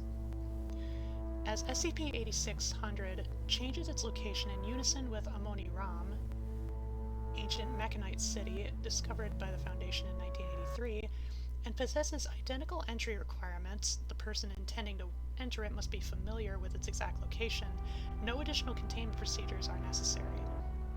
Description: SCP-8600 is a single-story building with anomalous internal dimensions, made of sandstone and fulad, a bronze-tinted alloy utilized by Amoni Ram mechanites. Both its interior and exterior resemble buildings found in Amoni Ram, which leads to Rounder House Gold Proposal. I don't know if that's a tale or just something. Found in Amoni Ram in their use of ordered repetition, radiating structures, and rhythmic patterns. An inscription in Mechanite above the doorway reads, "The Hall of the Empresses." SCP-8600 comprises 10 rooms, each corresponding to a generation of the Bumaro dynasty. Each of them documents the life of the dynastic empress through plaques and murals, and is otherwise empty. Of note is that neither the number of rooms nor height of their walls correspond to the external dimensions of the building. The rooms are aligned in a circular pattern around the centerpiece of SCP-8600, a fountain with a sculpture featuring 3 persons, a masculine figure sitting on a throne, and 2 feminine figures standing around it. One of them is standing behind the masculine figure, while the other is sitting on the floor next to him, embracing his legs. The pedestal on which the statue stands contains the following text. From here on out, every inscription has been translated from Mechanite to English for ease of understanding. Very helpful. The leadership of Amoni Ram consists of 3 components, 3 harmonizing pieces acting as a whole. The Emperor and his hammer, symbolizing the mind, the Empress and her staff, symbolizing the heart, and the General and her spear, symbolizing the soul. The holy union of these 3 guarantees the survival of Amoni Ram. For this reason, each one of them is given equal importance. Or so they say. Around the Empire, power skews heavily towards the hammer. Its virtuous actions are well documented everywhere. The spear was lucky to find a way to preserve its legacy as well through the Hall of Spears. Attempts to find this location are currently underway. But once the last Mechanite dies out, who will be there to remember the staff? From Room 3, Shatash, the Descendant Empress. Chapter 23, The One Who Inherits the Voice. And Emperor Hashir spoke unto the husband of his daughter Astir as such. Answer my question, Astir. Who in your mind will inherit the voice? And Astir answered as such. Shatash is the one who inherits the voice, Emperor, as she is your daughter. And Hashir said nothing, but asked Astir again. Answer my question again, Astir. Which one of you 2 resembles the blessed Mechane more closely, you or my daughter? And Astir answered as such. Shatash is the one who resembled the blessed Mechane. He understood not why the Emperor was asking him these questions. As Shatash was his daughter, and as she was the one who resembles the goddess, it was as solid as Fulad that she was the one who is said to inherit the voice. And as if Hashir read the thoughts of the young man, he shook his head and spoke unto him as such. Mechane is our blessed goddess, yet the emperors wield her as a tool. They forge her Fulad, and they borrow from her voice. It has been decreed such ever since my father, the first Bumaro, and I have found his works to be good. And he continued as such. My daughter bears resemblance to the image of Mechane. The blessings of the voice befalls on the man. Whether he is a descendant or not, it matters not. But Astir did not take a liking to these words.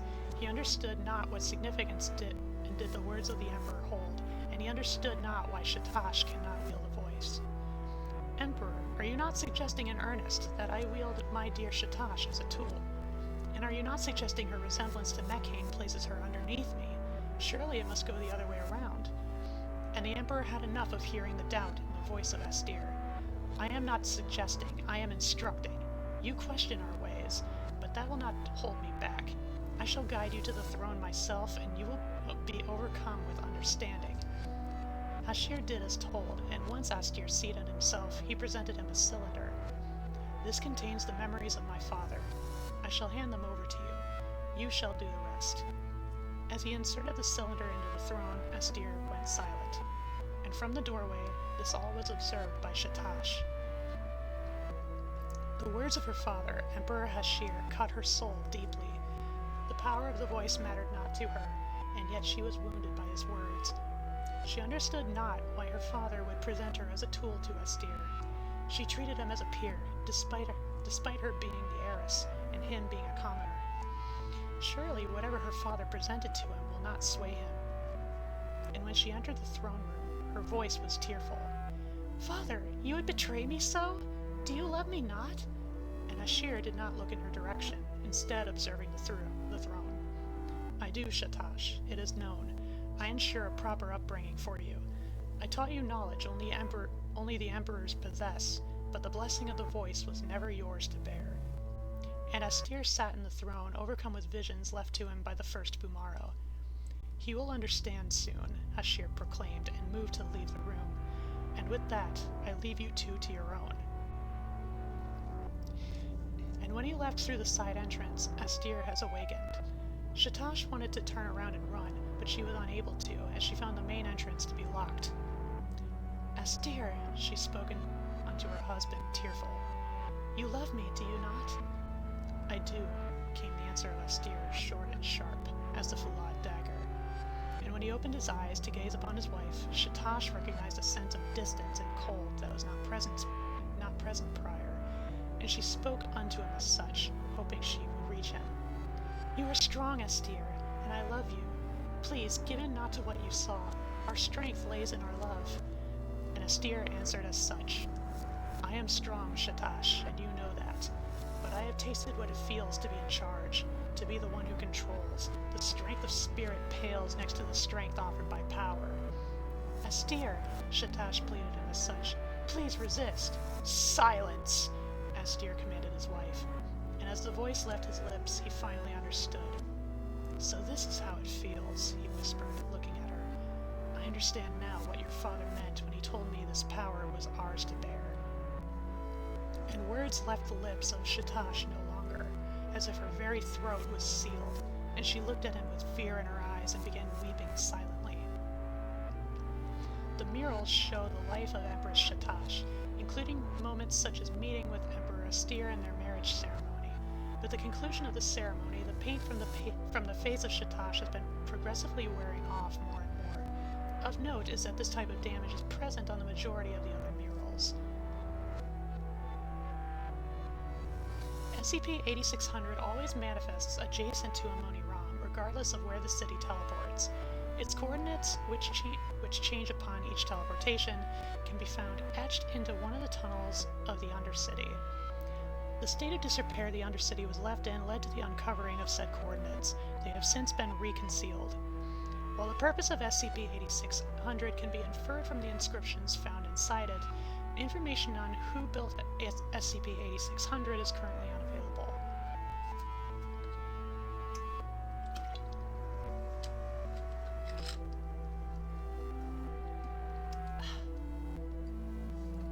From Room 5. Biliath, the Wise, or Biliath, the Wise Empress. Section 6, Parable 1 of 12, the Third Wisdom of Empress Biliath. And Ansul knew that the scholars would view the blueprints of his wife with great scrutiny, as the old traditions of Amoni Ram were hard to reject. The scholars viewed many moves of Biliath with suspicion, despite knowing well that the very nature of their union went against the traditional union of emperors and empresses. As the voice had no effect on her, Biliath gave herself to the emperor by will instead of by force. The third wisdom of Biliath lay in her vast and immeasurable knowledge in technology. As her husband required not for her to suppress herself in his service, she spent countless days and nights studying the scholarly texts of Amoni Ram. She learned the most intricate ways of working Fulad, and she learned the ways of construction, design, and blueprinting.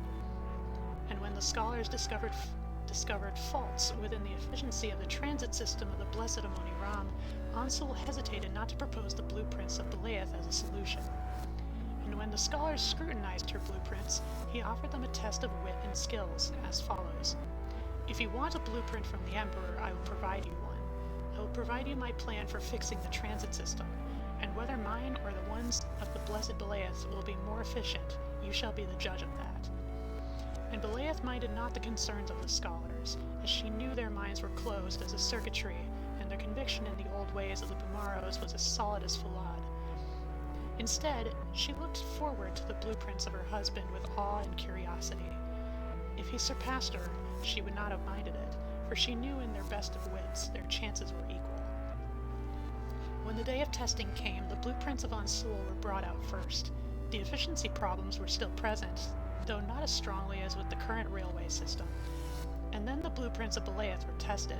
The scholars were shocked to find out that the past efficiency problems were minimized as to be non-existent, and they begrudgingly gave in and admitted that the blueprints of the Empress were of better quality. The skills of Belaeth were put to the test with great frequency, and with each test, she stood her ground.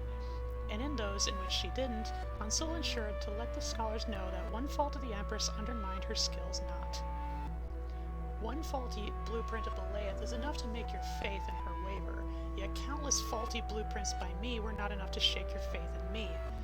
Look into yourself, your spirit, and ask, why must the Empress be perfect to prove her skills? Why do you demand a level of perfection from her you demand not even from the Emperor? Gotta say, as a trans woman, I feel this.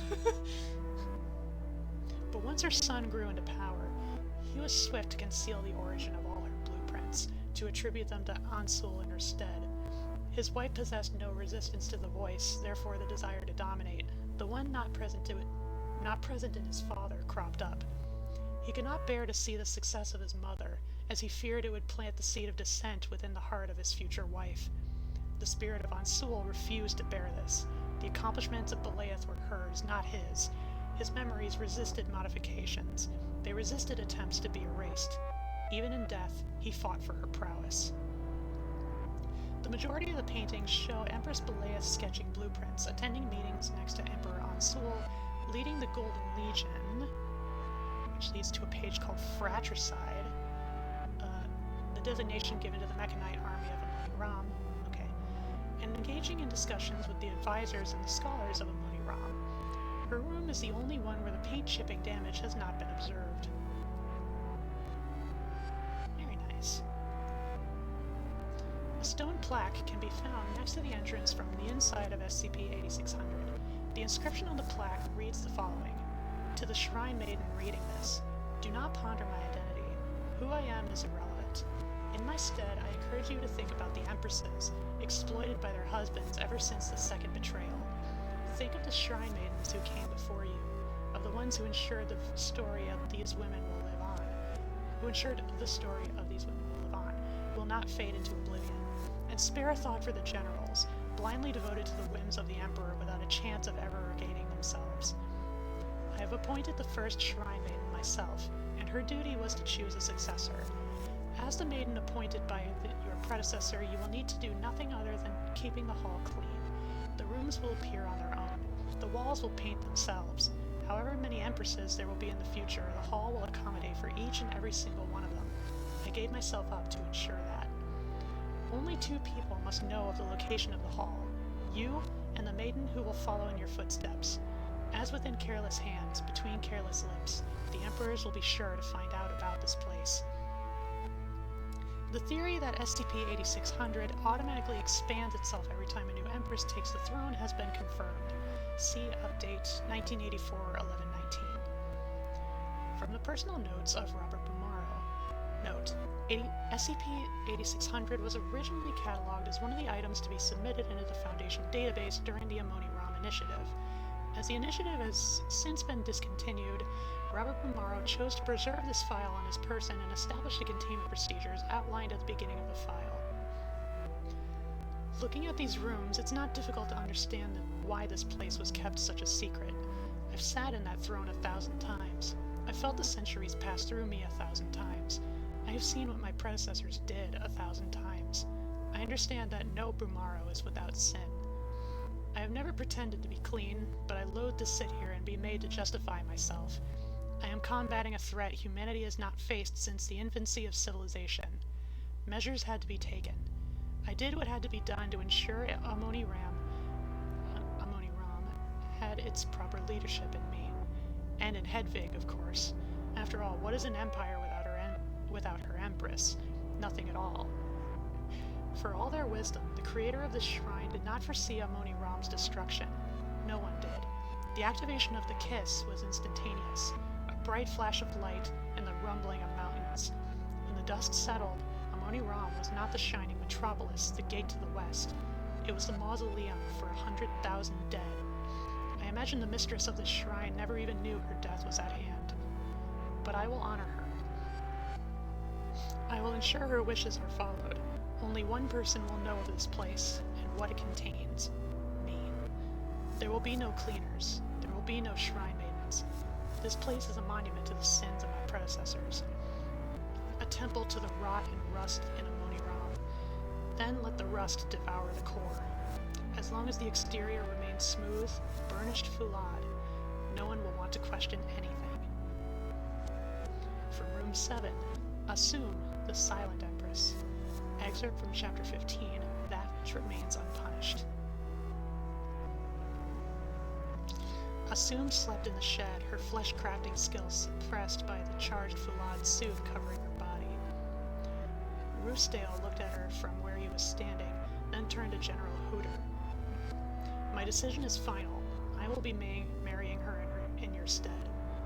Hooter stared at him in bewilderment, eyes going wide underneath her helmet.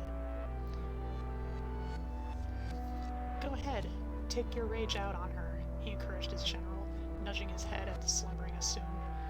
This is what you want, is it not? General Hooter clenched her fists with her gaze planted firmly on the face of her emperor. I will take out my rage on you, Roosdale. I can see through you like through the stained glass windows of the palace, as we have known each other since a very young age. You are trying to turn my passion for you into a perverse force against this innocent prisoner. You are trying to convince me that this is her fault instead of yours, that her mere existence pushed your hands onto her instead of your own hubris and thirst for conquering. She raised her fist and flung it against the emperor. However, her strike was never fated to land. Go ahead, take your rage out on her, he repeated his words, unmoved by her incoming fist. This is what you want, is it not? The fist of Hooter froze midway in the air, then it slowly lowered to her side. You are right, my liege. Please forgive me for my insolence. I will not be forgiving you, and you know that. However, pay attention to my words. It is her fault, because her village was in the way of my path of conquest. It is her fault, because she was slumbering in her house as I passed by. It is her fault because she possesses an otherworldly beauty. I really, truly have no say in this, no control over myself. Every single one of my actions, up to and including my decision to marry her in your stead, comes from her effect on me. Understandable. Please forgive me for doubting you. You speak true words, Emperor Roosdale. It is her fault, not yours. Punish her in my stead. Punish her as you see fit. I give you full reign. He stepped back and turned to Assume, waiting in delight for the scene that was to unfold as Hooter moved towards her. And just as he anticipated, the violence did not make him wait. Upon reaching the slumbering woman, his general yanked her up by the hair, roughly and without mercy. What did I do to hurt you? Assume asked in tears when she woke up from the pain on her scalp. You stole my husband from me, Hooter responded in Aditite. I did not. I did not want to take part in any of this. Please understand. Silence. Without giving her a chance to respond, Hooter kicked Assume in the chest. The kick sent the woman flying with its sheer strength, making her hit the wall on the other side of the shed. Seeing her go limp from the sudden impact, a tyrannical glee has overcome Emperor Rustale. The murals of Room 7 show the razing of Assume's village by the Mechanite army and her kidnapping by Emperor Rustale. Several paintings are dedicated to the process of replacement of her body with Fulad components. Additionally, items worn by her are examples of the suppression technologies utilized by the ancient Mechanites to prevent the Nalkans and the Devites from using their thaumaturgical skills. Following her kidnapping by Emperor Rustale, the face of Emperor Assume has been depicted featureless on every subsequent mural.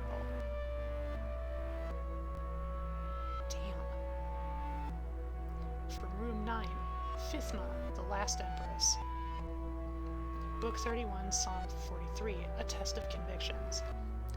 And Shabril sat on the Fulad throne, deep in thought, for he knew not what to do. Every bit of support was needed, with the forces of the Covenant and the Nalka, but he knew not whether to send his wife Phithma into the battle to aid the rescue of his people. We already have our one woman, Shahansha, on the front lines, no? My wife out there would surely be too much. To which his advisor shook his head and spoke, Now is not the time. Surely you understand. I know through care you have ensured, and so did the emperors before you, that no woman may go too high in the ranks of the Golden Legion, other than Shahansha herself. But I repeat myself, now is not the time. But Shabril wanted not to send his wife out, even with Amoni Ram needing defense. You have to understand, my wife was not made for battle, for she spent her life in the palace, servicing me and the people, so surely you do not expect me to send her out into the danger unprepared and risk her life. To which the advisor shook his head again and spoke, Your words are as two-toned as the gold and silver on your armor, for I know that the Empress is as skilled at flying as the most skilled general, as were all the Empresses before her, as long as they possessed wings, and you know that too. And do not forget, Emperor, this is not the first time I heard you argue. Your concern for her life was nothing but a thought hastily amended to the end to move me. As a trick, it could work, if you were talking with somebody who knew you not. And Shabril wanted not to give merit to such words, yet he had to admit that his advisor was right, and still, he was not ready to give in. Surely you understand that the convictions of Mekhane make it a necessity to keep women down low, unless making a statement, do you not? To which his advisor shook his head for the third time now, and spoke, Who will there be there for you to uphold your convictions to, if this city will be uprooted by the Covenant like an unwanted weed and excised by the Nalka like an unwanted tumor? Save your people first, and only then will you get to worry about where Empress Phithma should and should not be. And forgive me for speaking as such, Emperor Shabril, as it appears to me you care not about convictions as much as you claim to. For if you did, you would not let me stand here and question your ways without due punishment. And Shabril hid his face behind the back of his Fulad palm and sighed, for the man was right. You speak truth, my advisor, and I do not like that. But you would be right in that. My citizens come first, convictions later. I am unable to believe I was so blinded by this, gestured he at the throne, to forget what he must do.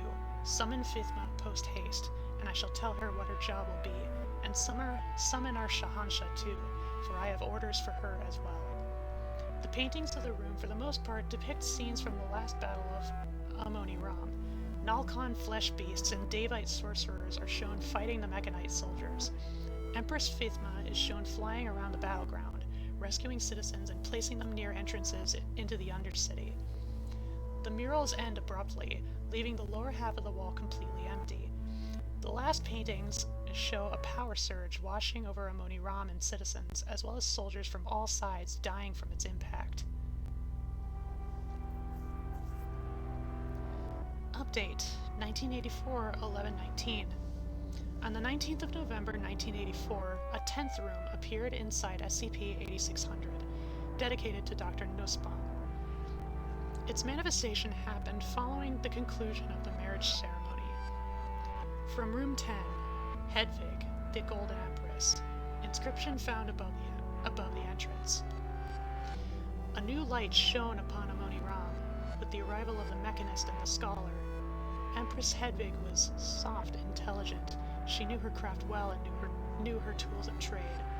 With their guiding hands, she unearthed the abandoned city, while Emperor Robert breathed life into it. However, as his predecessors, Robert was unable to resist the calling of the voice. All he showed was stubborn denial, while his mind was already set. So he did not hesitate to plunge his blade into his peer, an eye and a tooth for nothing. The cycle did not break with the new generation. The scholarly past has been left behind. In its stead, she received her golden wings. Her intelligence and skills have been sanded off. Forced to take upon the role of the general and the empress, her agency outshone by her purpose. Was this a fair exchange? The murals of the room are unfinished. Their focus is on the life of Saint Hedvig before the Amoni Ram initiative. The last paintings on the wall show the confrontation between her and Robert Bumaro, the battle for Amoni Ram against the Foundation forces, and the marriage ceremony. The room remained unfinished until 2006, following the conclusion of the battle for Mamjul and Karar, the twin cities of the Deva, uncovered by the Foundation following the Amoni Ram initiative. After the forces retreated home without Saint Hedvig, the mural has been expanded with scenes of her wandering around in an unspecified desert, being guided by a spectral entity. Its centerpiece now shows her reaching up into the sky, with a translucent golden hand reaching down to her. Additionally, the following text appeared underneath the murals. With her body shattered, far away from Amoni Ram, weighed down by despair, by a sense of loss, trying to find her own self, rebuild her soul. Through this, her voice finally returns. Guided by the spirits of the past, with her mind at long last clear, the cycle is bound to be broken. The current whereabouts of Saint Hedvig are, as of yet, unknown, leading to a tale. I'll probably read that in my own time.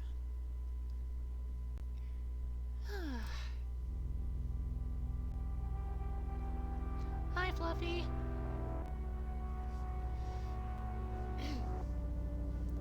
So I bought new headphones and they weren't designed for people with long hair. The touchpad controls on the side is so sensitive my hair presses the pause button. It sucks! Damn.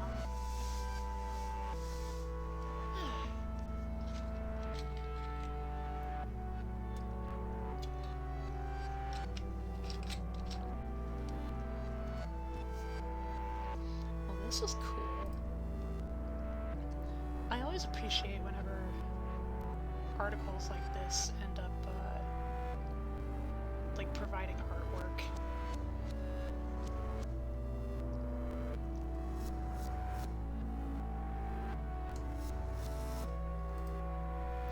Okay.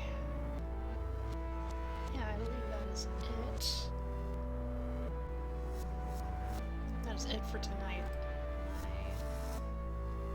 My throat, my voice require rest.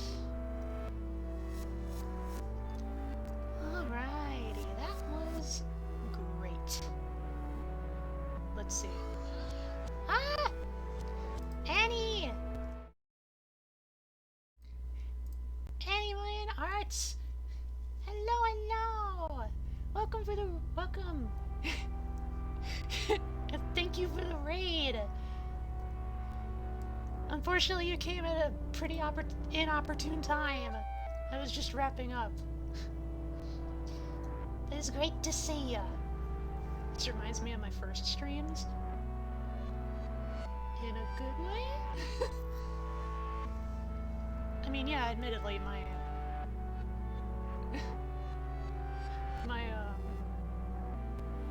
streams are still pretty, still mostly pretty amateur, but it's cozy like this. I like it.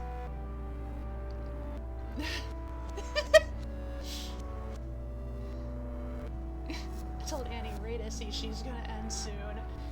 Raiders, raise your bubble shields.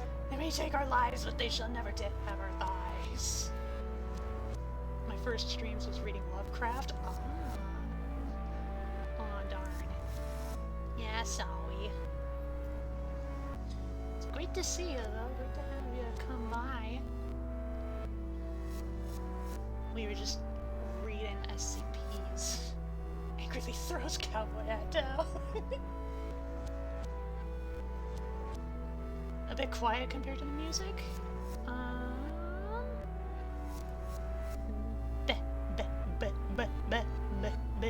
How's that? Woo woo! Wow wow wow! Wow wow!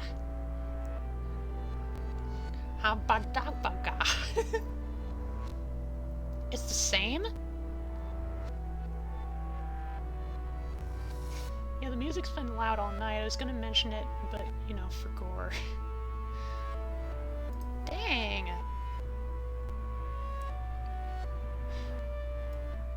Well, I'm lowering the BGM. I was boosting my voice. But now I lowered what I have dubbed my Halloween BGM. Because it's October. It is so October.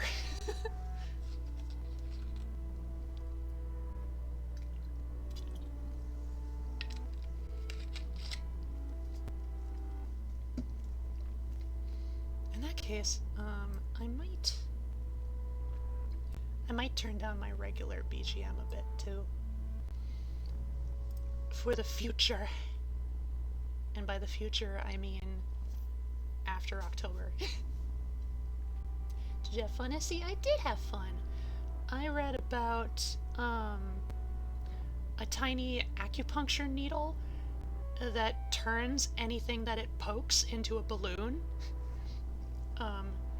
And whether or not it pops depends on how forceful it was inserted. And, like, it turns anything into a balloon. Except a balloon, apparently.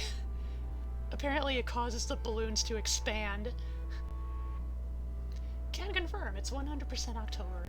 Unfortunately, we removed the months between November to September to make room for 100% October. Exceedingly silly behavior.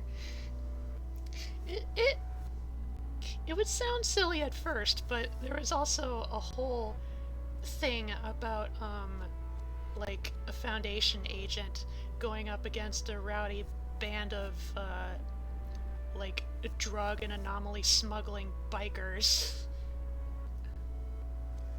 And it was kind of sick. And then we read about, sugar pills, but unfortunately they don't work on trans femmes.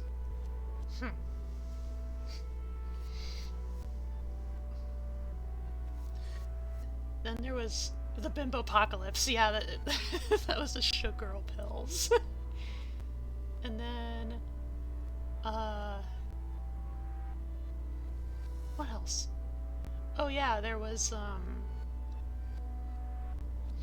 like a Nordic burial ground full of old Norse, like, people ghosts that rise from the dead and basically treat their afterlife as if, like, it was dollar store Valhalla. So it's like they're not complaining, but it's not exactly the thing, you know? That was neat. Valhalla 0.5 edition. We have Valhalla at home. Valhalla at home.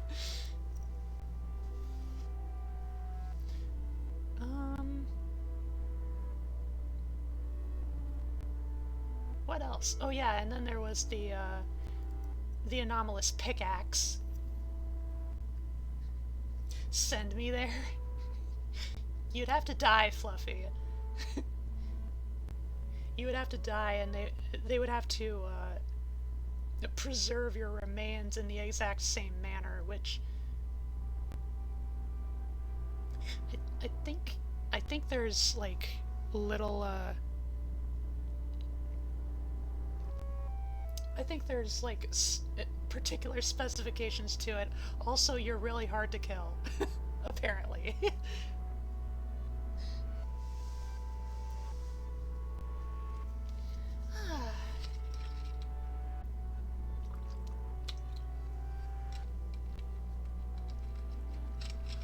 Oh yeah, and then there were the shifting oil paintings that changed every time you refreshed the page. That was cool.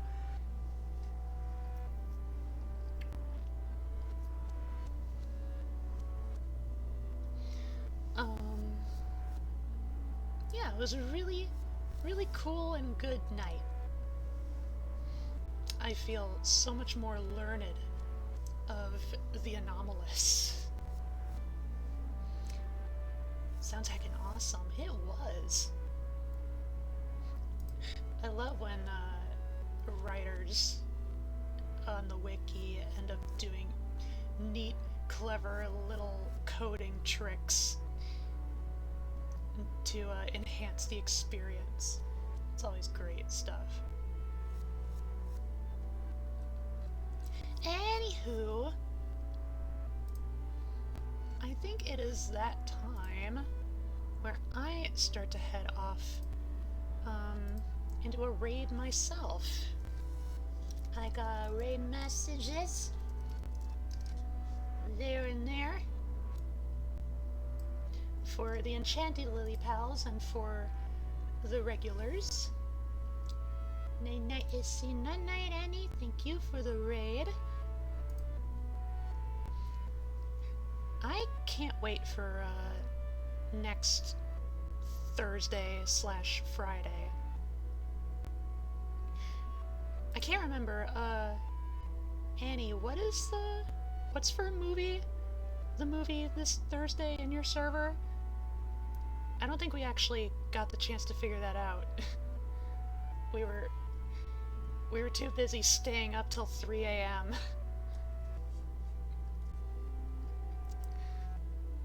But anywho, you know, if it depends on the movie night, whether or not I end up streaming, which I can still stream if there is a movie that I want to watch with the gang, but you know, it's a little easier if it's either one or the other, you know. Thursday is Vampire Princess Miyu. Huh. Interesting.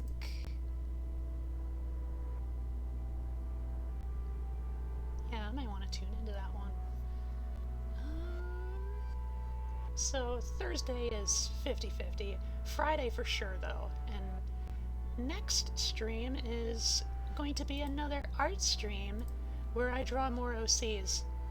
I revamp more of my my Toho adjacent OCs.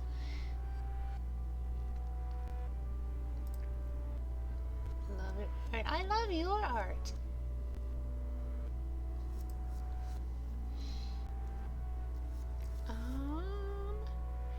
And yeah, Lily Pals, I would honestly recommend giving a follow to Animoyan Arts. They are the talented arts, and also the silly and funny. Right now, I am trying to figure out who I want to raid.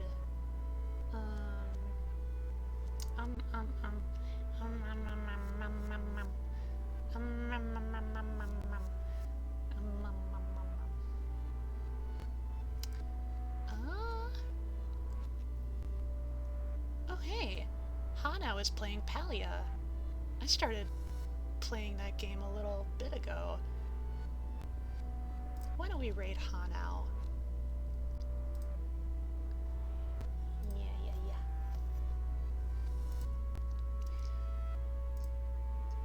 good chill, dear boy.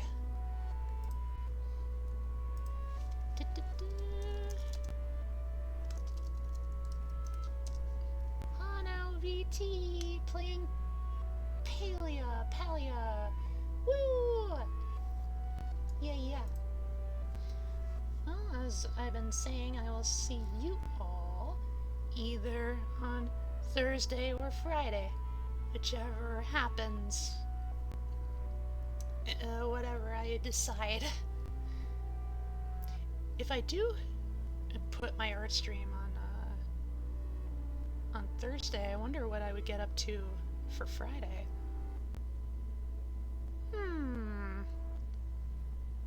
Things to think about, things to ponder.